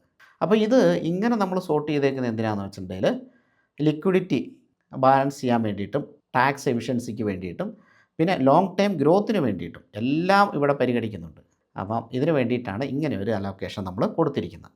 ഇനി നമുക്ക് അടുത്ത സ്ലൈഡിലേക്ക് നോക്കാം. You withdraws 6 lakh after holding units for more than 12 months. അപ്പോൾ 1 വർഷം കഴിഞ്ഞിട്ട് നമ്മൾ 6 ലക്ഷം രൂപ വിഡ്രോ ചെയ്യുകയാണ്. അപ്പോൾ ടാക്സ് എത്ര വരുമെന്ന് നോക്കാം. ഇതിൽ 4 ലക്ഷം രൂപയുടെ നമ്മുടെ മുതലാണ് എന്ന് കണക്ക് കൂട്ടിക്കോ. 2 ലക്ഷം രൂപ ക്യാപിറ്റൽ ഗെയിനാണ്, അതായത് നമുക്ക് കിട്ടിയിട്ടുള്ള നേട്ടമാണ് അല്ലെങ്കിൽ ലാഭമാണ് എന്ന് കണക്ക് കൂട്ടിക്കോ. ഇങ്ങനെയാണെങ്കിൽ റിഡീം ചെയ്യുന്ന എമൗണ്ട് 6 ലക്ഷമാണ്. നമ്മുടെ മുതൽ നമ്മൾ കയ്യിൽ നിന്നിട്ട പൈസ 4 ലക്ഷമാണ്. മാർക്കറ്റിൽ നിന്ന് നമുക്ക് കിട്ടിയത് 2 ലക്ഷമാണ്. അതാണ് ലോങ് ടൈം ക്യാപിറ്റൽ ഗെയിൻ. ഈ ലോങ് ടൈം എന്ന് പറയാൻ കാരണം എന്താണ്? കാരണം ഇത് 12 മാസം കഴിഞ്ഞിട്ടുള്ള വിഡ്രോവലാണ്. സോ അത് ലോങ് ടൈം ക്യാപിറ്റൽ ഗെയിനിൽ വരും. 12 മാസത്തിന് താഴെയുള്ളതാണെങ്കിൽ ഷോർട്ട് ടൈം ക്യാപിറ്റൽ ഗെയിനിൽ വരും. അപ്പോൾ ഇവിടെ ലോങ് ടൈം ക്യാപിറ്റലാണ്, അതായത് 2 ലക്ഷം രൂപ ലാഭം നമുക്ക് കിട്ടിയിട്ടുണ്ട്. ടാക്സ് കാൽക്കുലേഷനിലേക്ക് വരാം. LTCG, അതായത് ലോങ് ടൈം ക്യാപിറ്റൽ ഗെയിൻ 2 ലക്ഷം ലെസ് ആനുവൽ LTCG എക്സംഷൻ, അതായത് നമുക്കൊരു കുറവുണ്ടല്ലോ. എത്രയാണത്? 1,4 ലക്ഷം രൂപയ്ക്ക് ടാക്സ് കൊടുക്കണ്ട. സോ അത് കുറച്ച് കഴിഞ്ഞാൽ ടാക്സബിൾ LTCG അത് 75,000 ആണ്. ടാക്സ് 12.5 ആണ്. ഷോർട്ട് ടൈം എത്രയാണ്? 20% ലോങ് ടൈം 12.5 ആണ്. അപ്പോൾ അത് 9,375 രൂപ വരും. പിന്നെ ഒരു ഹെൽത്ത് ആൻഡ് എഡ്യൂക്കേഷൻ സെസ് കൂടിയുണ്ട്, അത് 4% ഇത് ഈ FDക്ക് ഉണ്ട് കേട്ടോ, എന്തോ അങ്ങനെ സെസ്സോ എന്തോ ചാർജുണ്ട്. അത് പോട്ടെ, ഞാൻ ഈ കാൽക്കുലേഷനിൽ അത് ഉൾപ്പെടുത്തിയിട്ടില്ല. പക്ഷേ മ്യൂച്വൽ ഫണ്ടിൽ ഞാനത് ഉൾപ്പെടുത്തിയിട്ടുണ്ട്. കാരണം ഇത് നമ്മുടെ ക്ലയൻറ്റിന് റിയൽ ലൈഫ് ചെയ്യേണ്ട കാര്യമാണ്, അതുകൊണ്ട് ഇത് ഉൾപ്പെടുത്തിയിട്ടുണ്ട്. ഇത് 4%, അത് 375 രൂപ വരും. അപ്പോൾ ടോട്ടൽ എത്ര ടാക്സാണ് പേ ചെയ്യേണ്ടത്? 9,750 രൂപയാണ് പേ ചെയ്യേണ്ടത്. ഇത് എപ്പോഴാണ് പേ ചെയ്യേണ്ടത്? അത് പലർക്കും അറിയില്ല. ഇത് നമ്മൾ വിഡ്രോ ചെയ്യുമ്പോഴൊന്നും അല്ല പേ ചെയ്യേണ്ടത്, ITR ഫയൽ ചെയ്യുമ്പോഴാണ് പേ ചെയ്യേണ്ടത് കേട്ടോ. അല്ലാതെ ഇത് പിടിച്ചിട്ടൊന്നും അല്ല നമുക്ക് തരിക. നമുക്ക് ഫുള്ള് പൈസ തരും. നമ്മളിപ്പോൾ 50 ലക്ഷം രൂപ വിഡ്രോ ചെയ്തു, അങ്ങനെയാണെങ്കിൽ 50 ലക്ഷം രൂപ വരും. ടാക്സ് ഒന്നും പിടിക്കില്ല. ടാക്സ് ITR ഫയൽ ചെയ്യുമ്പോഴാണ് പിടിക്കുക. അപ്പോൾ ക്ലിയർ ആയല്ലോ? എനിക്ക് തോന്നുന്നത് ഇതിൽ ഇനിയിപ്പോൾ ഒരു ഡൗട്ടും ഉണ്ടാകാനുള്ള സാധ്യതയില്ലെന്നാണ് എനിക്ക് തോന്നുന്നത്. അതാണ് ഞാൻ വളരെ വിശദമായിട്ട് ഈ സെക്ഷൻ പ്രിപ്പയർ ചെയ്തത്. കാരണം ഇതിന് മുമ്പ് നമ്മൾ SWPൻ്റെ വീഡിയോ ചെയ്തപ്പോൾ ഇത് ഉൾപ്പെടുത്തിയിട്ടുണ്ടായിരുന്നില്ല. കാരണം ഇത് മിക്കവർക്കും അറിയാലോ, എല്ലാവർക്കും അറിയാലോ എന്നുള്ള ഇതിൽ ഒരുപാട് ഡൗട്ടുകൾ വന്നു. അതുകൊണ്ട് നമ്മൾ ഈ വീഡിയോയിൽ വളരെ വ്യക്തമായിട്ട് ഉൾപ്പെടുത്തി. മാത്രമല്ല നമ്മുടെ ക്ലയൻസ് ഇത് റിയൽ ലൈഫിൽ ചെയ്യുന്നതുകൊണ്ട് ഇപ്പോൾ പറയാൻ പറ്റില്ല, ഈ വീഡിയോ കാണുന്ന പലരും ചിലപ്പം ഇത് ചെയ്യാനായിട്ട് അപ്രോച്ച് ചെയ്തേക്കാം. അപ്പോൾ അവർക്ക് വളരെ ക്ലിയർ ആയിട്ട് മനസ്സിലാകണ്ടേ. അപ്പോൾ അതുകൊണ്ടാണ് ഞാനിത് വളരെ വിശദമായിട്ട് വീഡിയോയിൽ ഉൾപ്പെടുത്തി കേട്ടോ. ഇനി SWP ഫിക്സ്ഡ് ഡിപ്പോസിറ്റും തമ്മിലുള്ള വ്യത്യാസം എന്താണെന്ന് നമുക്ക് നോക്കാം. കാരണം എൻ്റെ ഒരു ക്ലയൻറ്റിൻ്റെ എമൗണ്ട് FDയിലാണ് കിടക്കുന്നത്. അവർക്ക് അതിൽ നിന്ന് അത് മാറ്റണം എന്നുണ്ട്. പക്ഷേ അവർക്ക് അതിനെപ്പറ്റി വ്യക്തമായ ഒരു ധാരണയില്ലാത്തതുകൊണ്ടാണ് അവർ മാറ്റാത്തത്. അപ്പോൾ അതിന് വേണ്ടിയിട്ടാണ് ഞാൻ ഈ ഒരു സ്ലൈഡ് പ്രിപ്പയർ ചെയ്തേക്കുന്നത്. FDയിൽ ഇടണ്ടെന്നൊന്നുമല്ല കേട്ടോ. എനിക്ക് FD ഉണ്ട്, ഞാനും FDയിൽ ഇടുന്നുണ്ട്.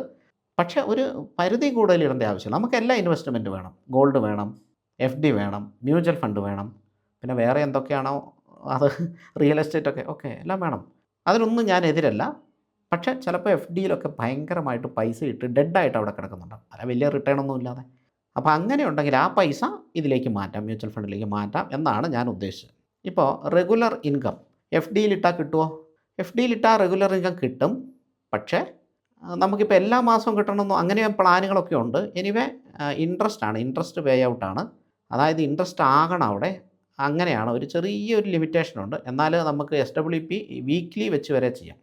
എല്ലാ വീക്കിലും കിട്ടുന്ന രീതിയിൽ, മന്ത്ലി കിട്ടുന്ന രീതിയിൽ അങ്ങനെ ചെയ്യാൻ പറ്റും. അപ്പോൾ റെഗുലർ ഇൻകം രണ്ടിലും ഓക്കെയാണ്, കിട്ടും എന്ന് തന്നെ നമുക്ക് അസ്യൂം ചെയ്യാം. ക്യാപിറ്റൽ ഗ്രോത്ത് ഉള്ളി മ്യൂച്വൽ ഫണ്ടിലേ പോസിബിൾ ആവുള്ളൂ. അപ്പോൾ ഈ കോളം SWP അല്ലെങ്കിൽ മ്യൂച്വൽ ഫണ്ടിൻ്റെയാണ്, ഈ കോളം FDയുടെയാണ്. അപ്പോൾ ക്യാപിറ്റൽ ഗ്രോത്ത് ഒരിക്കലും SWPയിൽ ഫിക്സ്ഡ് ഡിപ്പോസിറ്റിൽ പോസിബിൾ ആവില്ല, നോയാണ്. എന്നാൽ മ്യൂച്വൽ ഫണ്ട് വളരെയധികം വളരാനുള്ള സാധ്യതയുണ്ട്. ഇൻഫ്ലേഷൻ പ്രൊട്ടക്ഷൻ ഏതാണ് നല്ലത്? മ്യൂച്വൽ ഫണ്ടാണോ FD ആണോ? തീർച്ചയായിട്ടും മ്യൂച്വൽ ഫണ്ടാണല്ലേ. എന്നാൽ ഇൻഫ്ലേഷൻ പ്രൊട്ടക്ഷൻ FDയിൽ ലിമിറ്റഡ് ആണ്. കാരണം ഇത്ര ഇൻട്രസ്റ്റ് അല്ലേ കിട്ടുള്ളൂ.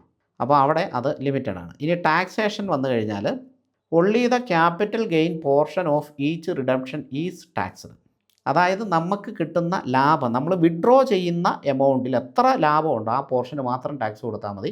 അതിൽ തന്നെ 1.25 ലക്ഷം രൂപയ്ക്ക് ടാക്സ് ഇല്ല. ഒരു വർഷത്തിന് മുകളിലുള്ള ഇൻവെസ്റ്റ്മെൻറ്റ് ഞാൻ പറയുന്നത്. നോർമലി നമ്മളിപ്പോൾ നാളെ എടുക്കാനുള്ള പൈസ മ്യൂച്വൽ ഫണ്ട് ഇടിയല്ലോ. അപ്പോൾ ഒരു വർഷത്തിന് മുകളിൽ ഇങ്ങനെ ഒരു ആനുകൂല്യം ഗവൺമെൻറ്റിൻ്റെ സൈഡിൽ നിന്നുണ്ട്. ഈ ഒരു സാധനം FDക്കില്ല. Entire interest is taxable and വളരെ പ്രധാനപ്പെട്ട കാര്യം, ആ പൈസ നമ്മൾ ഉപയോഗിച്ചില്ലെങ്കിലും ടാക്സ് കൊടുക്കണം. അതാണ് ഏറ്റവും സങ്കടകരമായ കാര്യം. നമുക്ക് ഇൻട്രസ്റ്റ് കിട്ടി, ആ ഇൻട്രസ്റ്റ് അവിടെ തന്നെ ഇട്ടു, ആ FD തന്നെ ഇട്ടു, ആഡ് ചെയ്യുന്ന രീതി ഇട്ടാലും അതിന് ടാക്സ് കൊടുക്കണം. അപ്പോൾ ഇത് ഞാൻ ഇങ്ങനെ ഇടയ്ക്കിടയ്ക്ക് എടുത്ത് പറയുന്നുണ്ട്. ഭയങ്കര ഡൗട്ട് ഇത് ഒരുപാട് പേർക്കുണ്ട്. സോ അതാണ് ഞാനിത് എടുത്ത് പറയുന്നത് കേട്ടോ. റിട്ടേൺസ് മ്യൂച്വൽ ഫണ്ടിൻ്റെ റിട്ടേൺ മാർക്കറ്റ് ലിങ്ക്ഡ് ആണ്, ഗ്യാരണ്ടീഡ് റിട്ടേൺ അല്ല. എന്നാൽ FDയുടെ റിട്ടേൺ ഗ്യാരണ്ടീഡ് ആണ്. ഗ്യാരണ്ടീഡ് എന്ന് പറഞ്ഞാൽ അത് ലിമിറ്റഡ് ആയിരിക്കുമല്ലോ. ഗ്യാരണ്ടീഡ് റിട്ടേൺ എല്ലാം കുറവായിരിക്കും. എന്നാൽ ഗ്യാരണ്ടി അല്ലാത്ത റിട്ടേൺസ് കൂടാനും കുറയാനും സാധ്യതയുള്ളതുകൊണ്ട് തന്നെ നമ്മൾ കുറച്ച് ബുദ്ധിപൂർവ്വം ഉപയോഗിച്ച് കഴിഞ്ഞാൽ നല്ല റിട്ടേൺ നമുക്കതിൽ നിന്ന് എടുക്കാൻ പറ്റും. ഇനി റിസ്ക്, മ്യൂച്വൽ ഫണ്ട് കാറ്റഗറി അനുസരിച്ചിട്ട് റിസ്ക് വേരി ചെയ്യും. അത് നമ്മൾ ഓൾറെഡി കണ്ടു കഴിഞ്ഞല്ലോ. ഡെറ്റിലാണോ റിസ്ക് കൂടുതൽ, മിഡ് ക്യാപ് ഫണ്ടിലാണോ റിസ്ക് കൂടുതൽ? അറിയാവുന്നവരൊന്ന് കമൻറ്റ് ചെയ്യും കേട്ടോ. ഉത്തരം ഞാൻ എന്തായാലും പറയുന്നുണ്ട്. ഓക്കെ, നിങ്ങൾക്ക് കമൻറ്റ് ചെയ്യാനുള്ള ചോദ്യം ഞാൻ വേറെ തരാം. അപ്പോൾ ഇതിൽ മിഡ് ക്യാപ് ഫണ്ടിലാണ് റിസ്ക് കൂടുതൽ, ഡെറ്റ് ഫണ്ടിൽ റിസ്ക് കുറവാണ്. ഇനി നിങ്ങൾക്കുള്ള ചോദ്യം, ഫ്ലെക്സി ക്യാപ് ഫണ്ടിലാണോ റിസ്ക് കൂടുതൽ, ഹൈബ്രിഡ് ഫണ്ടിലാണോ റിസ്ക് കൂടുതൽ? ഹൈബ്രിഡ് ഫണ്ടിലെ 2 കാറ്റഗറി നമ്മൾ ഈ വീഡിയോ തന്നെ പരിചയപ്പെട്ടിട്ടുണ്ട്. അപ്പം അത് നോക്കുക, ഹൈബ്രിഡ് ആണോ ഫ്ലെക്സി ക്യാപ്, ഏതിലാണ് റിസ്ക് കൂടുതലെന്ന് ഒന്ന് കമൻറ്റ് ചെയ്താൽ മതി. ഓക്കെ, എന്തായാലും മ്യൂച്വൽ ഫണ്ടിലെ റിസ്ക് ഫണ്ടിൻ്റെ കാറ്റഗറി അനുസരിച്ച് വ്യത്യാസപ്പെട്ടിരിക്കും. എന്നാൽ FDയുടെ റിസ്ക്കോ? FDക്ക് റിസ്ക് ഒന്നുമില്ല, വെരി ലോ റിസ്ക് ആണ്. പിന്നെ subject to bank and issuer റിസ്ക്കേ ഉള്ളൂ. ഈ റിസ്ക് ഇല്ല എന്നുള്ളത് നല്ല ബാങ്കിലിടണം. നല്ല ബാങ്കിലിടുമ്പോൾ റിട്ടേൺ കുറയുന്നുണ്ടോ? എനിവേ കോർപ്പറേറ്റ് ബാങ്കിലൊക്കെ നമ്മൾ പലതും കേൾക്കുന്നതും കാണുന്നതൊക്കെയാണ്. സോ അങ്ങനെയുള്ള ബാങ്കുകളിലൊന്നും കൊണ്ടുപോയിടരുത്. ഇപ്പോൾ 5 ലക്ഷം രൂപയ്ക്ക് ഇൻഷുറൻസ് ഒക്കെ ഉണ്ട് FDക്ക്. അപ്പോൾ അങ്ങനെയുള്ള സംഭവത്തിൽ മാത്രമേ ഇടാവുള്ളൂ കേട്ടോ. അപ്പോൾ അവിടെ റിസ്ക് കുറവായിരിക്കും. അല്ലാതെ റിട്ടേൺ കൂടുതൽ കിട്ടുമെന്ന് കരുതിയിട്ട് വളരെ മോശം ബാങ്കിലൊന്നും കൊണ്ടുപോയി ഇടരുത്. ഇനി അടുത്തത് ലിക്വിഡിറ്റി ഏതിനാണ് കൂടുതൽ? മ്യൂച്വൽ ഫണ്ടിനാണോ ഫിക്സഡ് ഡിപ്പോസിറ്റിനാണോ? ഉറപ്പായിട്ടും മ്യൂച്വൽ ഫണ്ടിനാണ്. മ്യൂച്വൽ ഫണ്ട് ഇപ്പോൾ നിങ്ങൾക്ക് എന്ത് വിൽക്കണമെങ്കിൽ വിൽക്കാം, ഒരു പ്രശ്നവുമില്ല. ആരും നിങ്ങളോട് ചോദിക്കില്ല. മ്യൂച്വൽ ഫണ്ട് നമുക്ക് വിൽക്കാൻ പറ്റും. എന്നാൽ FDക്ക് ഒരു പ്രശ്നമുണ്ട്, അത് മെച്യൂറായിട്ടേ നമുക്ക് എടുക്കാൻ പറ്റുള്ളൂ. Pre mature withdrawal may attract penalty കിട്ടും. പെനാൽറ്റി ആകെപ്പാടെ 7% കിട്ടുന്നുള്ളൂ. ചിലത് അതിലും കുറവാണ്, പോട്ടെ 7 കൂട്ട്. 7% റിട്ടേൺ കിട്ടുന്നുള്ളൂ. അപ്പോൾ നമ്മൾ അതിൻ്റെ ഇടയ്ക്ക് നമുക്കൊരു എമർജൻസി വന്ന് നമ്മൾ വിഡ്രോ ചെയ്ത് കഴിഞ്ഞാൽ ഈ 7 എന്നുള്ളത് 4% ആകുകയും ചെയ്യും. പിന്നെ നമുക്ക് പെനാൽറ്റിയും കൊടുക്കേണ്ടി വരും. കാരണം വിഡ്രോ ചെയ്യുമ്പോൾ 1 വർഷം ആയിട്ടില്ലല്ലോ, അപ്പോൾ 7% തരികയല്ലോ. നമ്മളിപ്പോൾ 6% അല്ല 6 മാസം ആകുമ്പോഴാണ് വിഡ്രോ ചെയ്യുന്നതെങ്കിൽ 6 മാസത്തെ ഇൻട്രസ്റ്റ് റേറ്റ് വേറെയാണ്. ഒരിക്കലും 7% വെച്ചിട്ട് കിട്ടില്ല. 6 മാസത്തെ ഇൻട്രസ്റ്റ് റേറ്റ് എന്ന് പറയുന്നത് ചിലപ്പം ബാങ്കിൻ്റെ ഇതനുസരിച്ച് 5 ആകാം, 4 ആവാം, അങ്ങനെയൊക്കെ തന്നെ ഉണ്ടാവുള്ളൂ. അപ്പോൾ അത് കിട്ടും, പ്ലസ് പെനാൽറ്റി കൂടെയും വരും. പെനാൽറ്റി 1% ഒക്കെ വരാം. അപ്പോൾ അങ്ങനെ ഒരു പ്രശ്നമുണ്ട് ഫിക്സഡ് ഡിപ്പോസിറ്റിൽ. ഇത് വലിയ പ്രശ്നമാണ്. പിന്നെ അത്രയും കിട്ടിയതിൻ്റെ ടാക്സും കൂടെ പിടിക്കുകയും ചെയ്യും. അപ്പോൾ ടാക്സ് എല്ലായിടത്തും പിടിക്കുമെന്ന് നോക്കാം. ഇത് മൊത്തത്തിലാണ് പിടിക്കുന്നത്. ഇപ്പോൾ 50 ലക്ഷം രൂപ ഇട്ടു, 50 ലക്ഷം അതിൻ്റെ ഉദാഹരണം ഞാൻ പറയുന്നുണ്ട് കേട്ടോ, അടുത്ത സ്ലൈഡിൽ നമുക്ക് അത് പറയാം. അപ്പോൾ ലിക്വിഡിറ്റി ഏറ്റവും കൂടുതൽ ഉറപ്പായിട്ടും മ്യൂച്വൽ ഫണ്ടിൽ തന്നെയാണ്. ഇനിയിപ്പോൾ 50 ലക്ഷത്തിൻ്റെ FD ഇട്ട് കഴിഞ്ഞിട്ടുണ്ടെങ്കിൽ എത്ര ടാക്സ് ആകുമെന്ന് നോക്കാം. ഇപ്പോൾ FD എമൗണ്ട് 50 ലക്ഷം, ഇൻട്രസ്റ്റ് റേറ്റ് 7% കൂട്ടിക്കോ. നല്ല ബാങ്കുകളൊക്കെ 7% തരുന്നുണ്ട്. പിന്നെ ആനുവൽ ഇൻട്രസ്റ്റ് എത്ര കിട്ടും? 3.5 ലക്ഷം രൂപ കിട്ടും. പക്ഷേ ഇവിടെ ഒരു ഭയങ്കര ഒരു സത്യമുണ്ട്. ഈ 3.5 ലക്ഷം രൂപയിൽ 1 ലക്ഷം രൂപ ടാക്സ് കൊടുക്കണം. അതാണ് if investor is in 30% tax bracket. അപ്പം ഇൻവെസ്റ്റർ 30% ടാക്സ് ബ്രാക്കറ്റിലുള്ള ആളാണെങ്കിൽ 1,05,000 രൂപ ടാക്സ് കൊടുക്കണം. ഈ 50 ലക്ഷം എടുക്കാനുള്ള ആൾ എന്തായാലും മോശം ആളായിരിക്കില്ലല്ലോ. അതുകൊണ്ടാണ് നമ്മളിവിടെ 30% ടാക്സ് ബ്രാക്കറ്റ് ഇട്ട്. ഇനി ഇതിൽ കുറവാണെങ്കിൽ ഓക്കെ, അതനുസരിച്ച് കൊടുത്താൽ മതി. നോർമലി ഈ വ്യക്തികൾക്ക് നല്ല ഇൻകം കാര്യങ്ങളും ഉണ്ടാവും. അപ്പോൾ അവരുടെ ടാക്സ് സ്ലാബ് മിക്കവാറും 30% ആയിരിക്കും മെജോറിറ്റി ആൾക്കാരുടെ കേട്ടോ. ഇനി അത് കുറവാണെങ്കിൽ അത് കുറച്ച് കൂട്ടിയാൽ മതി. അപ്പോൾ ഇത് 30 വെച്ച് കൂട്ടുമ്പോൾ ഇപ്പോൾ 30% ടാക്സ് സ്ലാബുള്ള ആളും മ്യൂച്വൽ ഫണ്ടിൽ ഇടുമ്പം അവരുടെ സ്ലാബ് അനുസരിച്ചിട്ടല്ലല്ലോ എടുക്കുക, അത് ഫിക്സ്ഡ് എമൗണ്ട് അല്ലേ. ഓക്കെ, എനിവേ നമുക്ക് തിരിച്ചു വരാം. Entire 3.5 lakhs is taxable as income. അതായത് ടാക്സബിൾ ഇൻകം ആയിട്ട് കണക്ക് കൂട്ടുന്നുണ്ട്. 1,00,000 സംതിങ് രൂപ ടാക്സ് കൊടുക്കണം, plus applicable cess and surcharge. ഇത് ഞാൻ കൂട്ടിയിട്ടില്ല. സെസ് എത്രയാണ്, സർചാർജ് എത്രയാണെന്ന് നോക്കണം. നമ്മുടെ ടോപ്പിക്ക് മെയിൻ മ്യൂച്വൽ ഫണ്ട് ആയതുകൊണ്ട് ഞാൻ FDയുടെ ഇത് അധികം കൂട്ടിയിട്ടില്ല എന്നുള്ളതാണ്. എന്നാൽ ഇവിടെ ഭീകരമായിട്ടുള്ള ഒരു ടാക്സ് കൊടുക്കേണ്ടി വരും. In SWP only the capital gain portion is taxed, not the entire withdrawal. അത് നേരത്തെ ഞാൻ ആവർത്തിച്ച് പറയുന്നതാണ്, ഇവിടെ അത് ആവർത്തിച്ച് എഴുതിയിട്ടുണ്ട്. ഇപ്പം എല്ലാവർക്കും ഇത് മനസ്സിലായി എന്ന് വിചാരിക്കുന്നു. ഇനി നമുക്ക് അടുത്ത സ്ലൈഡിലേക്ക് പോവാം. FDയിൽ നമ്മുടെ ഇൻട്രസ്റ്റ് നമ്മൾ ബാങ്കിലേക്ക് വിഡ്രോ ചെയ്യുന്നില്ലെങ്കിലും ടാക്സ് കൊടുക്കണം. കാരണം അവിടെ ടാക്സ് കണക്ക് കൂട്ടുന്നത് അക്രൂവൽ ബേസിസിലാണ്, നോട്ട് ഓൺ വിഡ്രോവൽ. മ്യൂച്വൽ ഫണ്ടിൽ വിഡ്രോവൽ ബേസിസിലാണ് ടാക്സ് കണക്ക് കൂട്ടുന്നത്, FDയിൽ അക്രൂവൽ ബേസിസിലാണ്. ഇതാണ് വ്യത്യാസം. ഇപ്പോൾ നമ്മുടെ നേരത്തെ ഉദാഹരണം 3.5 ലക്ഷം രൂപ നമുക്ക് ഇൻട്രസ്റ്റ് ആയിട്ട് ലഭിച്ചു, അത് നമ്മൾ വിഡ്രോ ചെയ്യുന്നില്ല എന്ന് വിചാരിച്ചു. ഇത് കുമുലേറ്റീവ് FD ആണ്. അതായത് ഈ ഇൻട്രസ്റ്റ് കൂടി ഈ FDയിലേക്ക് ആഡ് ചെയ്യുന്നുണ്ടെങ്കിലും ബാങ്ക് ഒരു പണി ചെയ്യും. ബാങ്ക് ഇത് അക്രൂഡ് ഇൻട്രസ്റ്റ് ആയിട്ട് ക്രെഡിറ്റ് ചെയ്യും, അതായത് 3.5 ലക്ഷം രൂപ. എന്നിട്ട് ഈ എൻ്റയർ 3.5 ലക്ഷം രൂപ ടാക്സബിളായിട്ട് കണക്ക് കൂട്ടും. അത് ഇൻകം ഫ്രം അതർ സോഴ്സസിൽ വരികയും ചെയ്യും. അപ്പോൾ ഇതാണ് പ്രശ്നം. അപ്പം നമുക്ക് ഇത്രയും ഇൻട്രസ്റ്റ് കിട്ടിയെന്ന് പറയുമൊന്നും വേണ്ട, ബാങ്ക് തന്നെ അറിയിച്ചോളും പുള്ളിക്ക് ഇത്ര ഇൻട്രസ്റ്റ് ഉണ്ട് എന്നുള്ള അറിയിച്ചോളും. നമ്മൾ ടാക്സ് ഫയൽ ചെയ്യുമ്പോൾ അത് TDS കാര്യങ്ങളൊക്കെ അവിടെ നിന്ന് തന്നെ പിടിക്കുന്നതാണല്ലോ. അപ്പോൾ അതാണ് FDയുടെ ഒരു സംഭവം. ഇനി നമുക്ക് നേരെ അടുത്ത ഫയലിലേക്ക് കിടക്കാം. അതായത് ഇതിൻ്റെ summary. Fixed deposit interest is taxable every year. ഇനി മ്യൂച്വൽ ഫണ്ട്, ഇവിടെ ഞാൻ ഗ്രോത്ത് ഇട്ടിട്ടുണ്ട്. കാരണം മ്യൂച്വൽ ഫണ്ട് 3 കാറ്റഗറി ഉണ്ടെന്ന് അറിയാലോ. നമ്മൾ നേരത്തെ പറഞ്ഞ ഡെറ്റ്, ഹൈബ്രിഡ്, ഇക്വിറ്റി അല്ലാതെയുണ്ട്. അതേതൊക്കെയാണ്? ഒന്ന് ഗ്രോത്ത് ഫണ്ടുണ്ട്, അടുത്ത IDCW ഉണ്ട്, ഡിവിഡൻറ്റ് പേ ഔട്ട്. അപ്പോൾ ഇങ്ങനെയുള്ള കാറ്റഗറിയാണ് ഉദ്ദേശിച്ചത്. അപ്പോൾ ഇവിടെ ഞാൻ ഗ്രോത്ത് ഫണ്ട് എടുത്തു പറഞ്ഞത് നമ്മൾ നോർമലി ഗ്രോത്ത് മ്യൂച്വൽ ഫണ്ടിലാണ് ഇടുന്നത്. അപ്പോൾ അതിൽ ഗ്രോത്ത് പോർഷൻ ടാക്സ് ഒന്നും കൊടുക്കണ്ട. എന്നാൽ IDCWയിലൊന്നും അങ്ങനെയല്ല. അപ്പോൾ അതുകൊണ്ടാണ് നമ്മൾ ഈ ഗ്രോത്ത് മ്യൂച്വൽ ഫണ്ട് തന്നെ സജസ്റ്റ് ചെയ്യുന്നത്. ഓക്കെ, എനിവേ മ്യൂച്വൽ ഫണ്ട് എന്ന് കൂട്ടിയാൽ മതി, നമ്മൾ നോർമലി ഇതിലായിരിക്കും ഇടുക. അപ്പോൾ ഗ്രോത്ത് മ്യൂച്വൽ ഫണ്ടിൽ നമ്മൾ പൈസ വിഡ്രോ ചെയ്തില്ലെങ്കിൽ ടാക്സ് കൊടുക്കണം, അതാണ് ക്വസ്റ്റ്യൻ. FDയിൽ ടാക്സ് കൊടുക്കണം, മ്യൂച്വൽ ഫണ്ടിൽ നോ, ടാക്സ് കൊടുക്കണ്ട. അപ്രിസിയേഷൻ എലോൺ ഈസ് നോട്ട് ടാക്സഡ്, നമുക്ക് കിട്ടുന്ന നേട്ടത്തിന് ടാക്സ് കൊടുക്കേണ്ട. Capital gains tax generally arises on redemption, അതായത് വിൽക്കുമ്പോൾ, റിഡംഷൻ എന്ന് പറഞ്ഞാൽ വിൽക്കുക, മ്യൂച്വൽ ഫണ്ട് വിൽക്കുമ്പോൾ കിട്ടുന്ന ലാഭത്തിൻ്റെ പോർഷനാണ് ടാക്സ് കൊടുക്കേണ്ടത്. അവിടെ നമുക്ക് 1.25 ലക്ഷം രൂപയുടെ ടാക്സ് കൊടുക്കേണ്ടാത്ത ഒരു ഭാഗം കൂടിയുണ്ട്, ഒരു വർഷം കഴിഞ്ഞിട്ടുള്ളതാണെങ്കിൽ. ഓക്കെ, അപ്പോൾ നമ്മുടെ എൻ്റയർ വീഡിയോ ഇവിടെ തീരുകയാണ്. നമ്മൾ ഒരുപാട് കാര്യങ്ങൾ ഡിസ്കസ് ചെയ്തു. ഒരിക്കലും SWP എന്ന് പറയുന്ന ഈ ഒരു ചാപ്റ്റർ ഈ വീഡിയോ കൊണ്ടൊന്നും അവസാനിക്കുന്നില്ല. ഇനിയും പുതിയ പുതിയ ഡൗട്ടുകൾ കാര്യങ്ങൾ വരും, നമ്മുടെ ക്ലയൻസ് എന്നോട് ചോദിക്കും. അതനുസരിച്ചിട്ട് ഞാൻ ഇനിയും വീഡിയോ പ്രിപ്പയർ ചെയ്യും. കാരണം ഇത് ഒരു തീരാത്ത ഒരു സബ്ജക്റ്റാണ് എന്ന് പറയാം. അല്ലെങ്കിൽ ഇതിൽ ഒരുപാട് ഓപ്ഷൻസ് ഉണ്ട്. അതാണ് കുഴപ്പം. ഇപ്പോൾ FD ഇടുക എന്ന് പറഞ്ഞാൽ അധികം ഓപ്ഷനൊന്നുമില്ല. നമ്മൾ ബാങ്ക് നല്ലതാണോ എന്ന് നോക്കും, ഇൻട്രസ്റ്റ് നോക്കും. ഏറ്റവും കൂടുതൽ ഇൻട്രസ്റ്റ് ഉള്ള നല്ല ബാങ്ക് സെലക്ട് ചെയ്യും, പൈസ കൊണ്ടിടും, കഴിഞ്ഞു. അതിൻ്റെ മെച്യൂരിറ്റി ഡേറ്റ് നമുക്കപ്പോൾ അറിയാൻ പറ്റും. അത്രയേ ഉള്ളൂ. എന്നാൽ ഇതങ്ങനെയല്ല. ഇതിൽ ഒരുപാട് ഓപ്ഷൻസ് ഉണ്ട്. ഈ ഓപ്ഷൻ എന്തിനാണെന്ന് ചോദിച്ചിട്ടുണ്ടെങ്കിൽ നമ്മുടെ വെൽത്ത് വളരാൻ വേണ്ടിയിട്ടാണ്. അപ്പോൾ ഇത് എൻ്റയർലി ക്ലയൻറ്റ് തന്നെ ചെയ്യണമെന്നില്ല. ഇത് നമ്മളിവിടെ ചെയ്യാനായിട്ട് സഹായിക്കും. അതിനുള്ള ലൈസൻസും നമുക്കുണ്ട്. അപ്പോൾ നമ്മുടെ ക്ലയൻസിന് എല്ലാവർക്കും കോൺടാക്റ്റ് ചെയ്യാവുന്നതാണ്. നിങ്ങൾ ഇന്നല്ലെങ്കിൽ നാളെ കോൺടാക്റ്റ് ചെയ്യും. കാരണം എന്നാന്ന് വെച്ചാൽ ഇതെല്ലാവരുടെയും ജീവിതത്തിൽ അത്യാവശ്യമാണ്. ഇപ്പം നമ്മുടെ ഇൻവെസ്റ്റേഴ്സ് ആയാലും അത് ഒരു കോർപ്പസായിട്ട് മാറിക്കൊണ്ടിരിക്കുകയാണ്. പലരുടെയും ഒരു കോർപ്പസായി ഇനിയും മുന്നോട്ട് പോകുന്തോറും അത് വീണ്ടും വലിയ കോർപ്പസായിട്ട് മാറും. അപ്പോൾ എന്തായാലും ഈ പറയുന്ന SWP അവരുടെ ജീവിതത്തിൽ ആവശ്യമാണ്.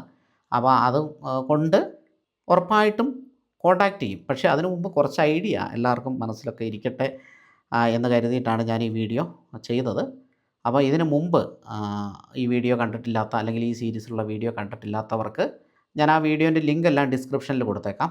വേണമെങ്കിൽ നമുക്കിതൊരു പ്ലേലിസ്റ്റായിട്ട് ക്രിയേറ്റ് ചെയ്തിട്ട് കൊടുക്കാം. എന്നിട്ട് നിർബന്ധമായിട്ടും കാണുക. ഓരോന്നിലും ഓരോരോ ഐഡിയകളുണ്ട്, പുതിയ പുതിയ ഇൻഫോർമേഷൻസ് ഉണ്ട്. ചിലപ്പോൾ അത് പഴയ ഇൻഫോർമേഷൻസ് ആയിരിക്കും, പക്ഷേ എല്ലാവർക്കും അറിയില്ല. അപ്പോൾ ഈ ഫീൽഡിലുള്ള ആൾ അതിനെപ്പറ്റി പറയുമ്പോഴായിരിക്കും അതിനെപ്പറ്റി കൂടുതലായിട്ട് അറിയുക. അവർക്കായിരിക്കും കൂടുതൽ ആധികാരികമായിട്ട് പറയാൻ പറ്റുക. കാരണം അല്ലാത്ത ആൾക്കാർ മറ്റു പല സെഗ്മെൻറ്റിലും അവർ ലീഡറായിരിക്കും. പക്ഷേ ചിലപ്പോൾ ഇൻവെസ്റ്റ്മെൻറ്റ് അവർ പഠിക്കാത്തതുകൊണ്ട് തന്നെ അവർക്കത് അറിയില്ല. അതൊരു തെറ്റുമല്ല കേട്ടോ. എല്ലാവർക്കും എല്ലാ ഫീൽഡിലും ഇതാക്കാൻ പറ്റില്ല. കാരണം ഒരുപാട് പഠിക്കാൻ ഇവിടെ ഉണ്ടല്ലോ. ഓക്കെ, അപ്പോൾ നിങ്ങൾക്ക് കോൺടാക്റ്റ് ചെയ്യാനുള്ള നമ്പർ വാട്സപ്പിൽ കോൺടാക്റ്റ് ചെയ്യാം. നമ്മുടെ ക്ലയൻറ്റ്സ് ഞാൻ വേറെ ഒരു നമ്പർ കൂടി കൊടുത്തിട്ടുണ്ട്, അത് ഡിസ്ക്രിപ്ഷനിൽ കാണും. അപ്പോൾ ഈ വാട്സപ്പ് നമ്പറിലും കോൺടാക്റ്റ് ചെയ്യാം. 96 40 49 72 28. അതുപോലെ വീഡിയോ ഇഷ്ടമായെങ്കിൽ ലൈക്ക് ചെയ്യുക. നിങ്ങളുടെ സുഹൃത്തുക്കളിലേക്ക്, ഇതിനെപ്പറ്റി ഡൗട്ടൊക്കെയുള്ള സുഹൃത്തുക്കളിലേക്ക് ഷെയർ ചെയ്യുക. നിങ്ങൾക്ക് ഇനി എന്ത് കണ്ടൻറ്റാണോ വേണ്ടത്, എന്താണോ ഡൗട്ട്, അതൊന്ന് കമൻറ്റിൽ രേഖപ്പെടുത്തുക. നമുക്ക് അടുത്ത വീഡിയോ അതിനെപ്പറ്റിയിട്ട് ചെയ്യാം. Thank you for watching. Happy investing.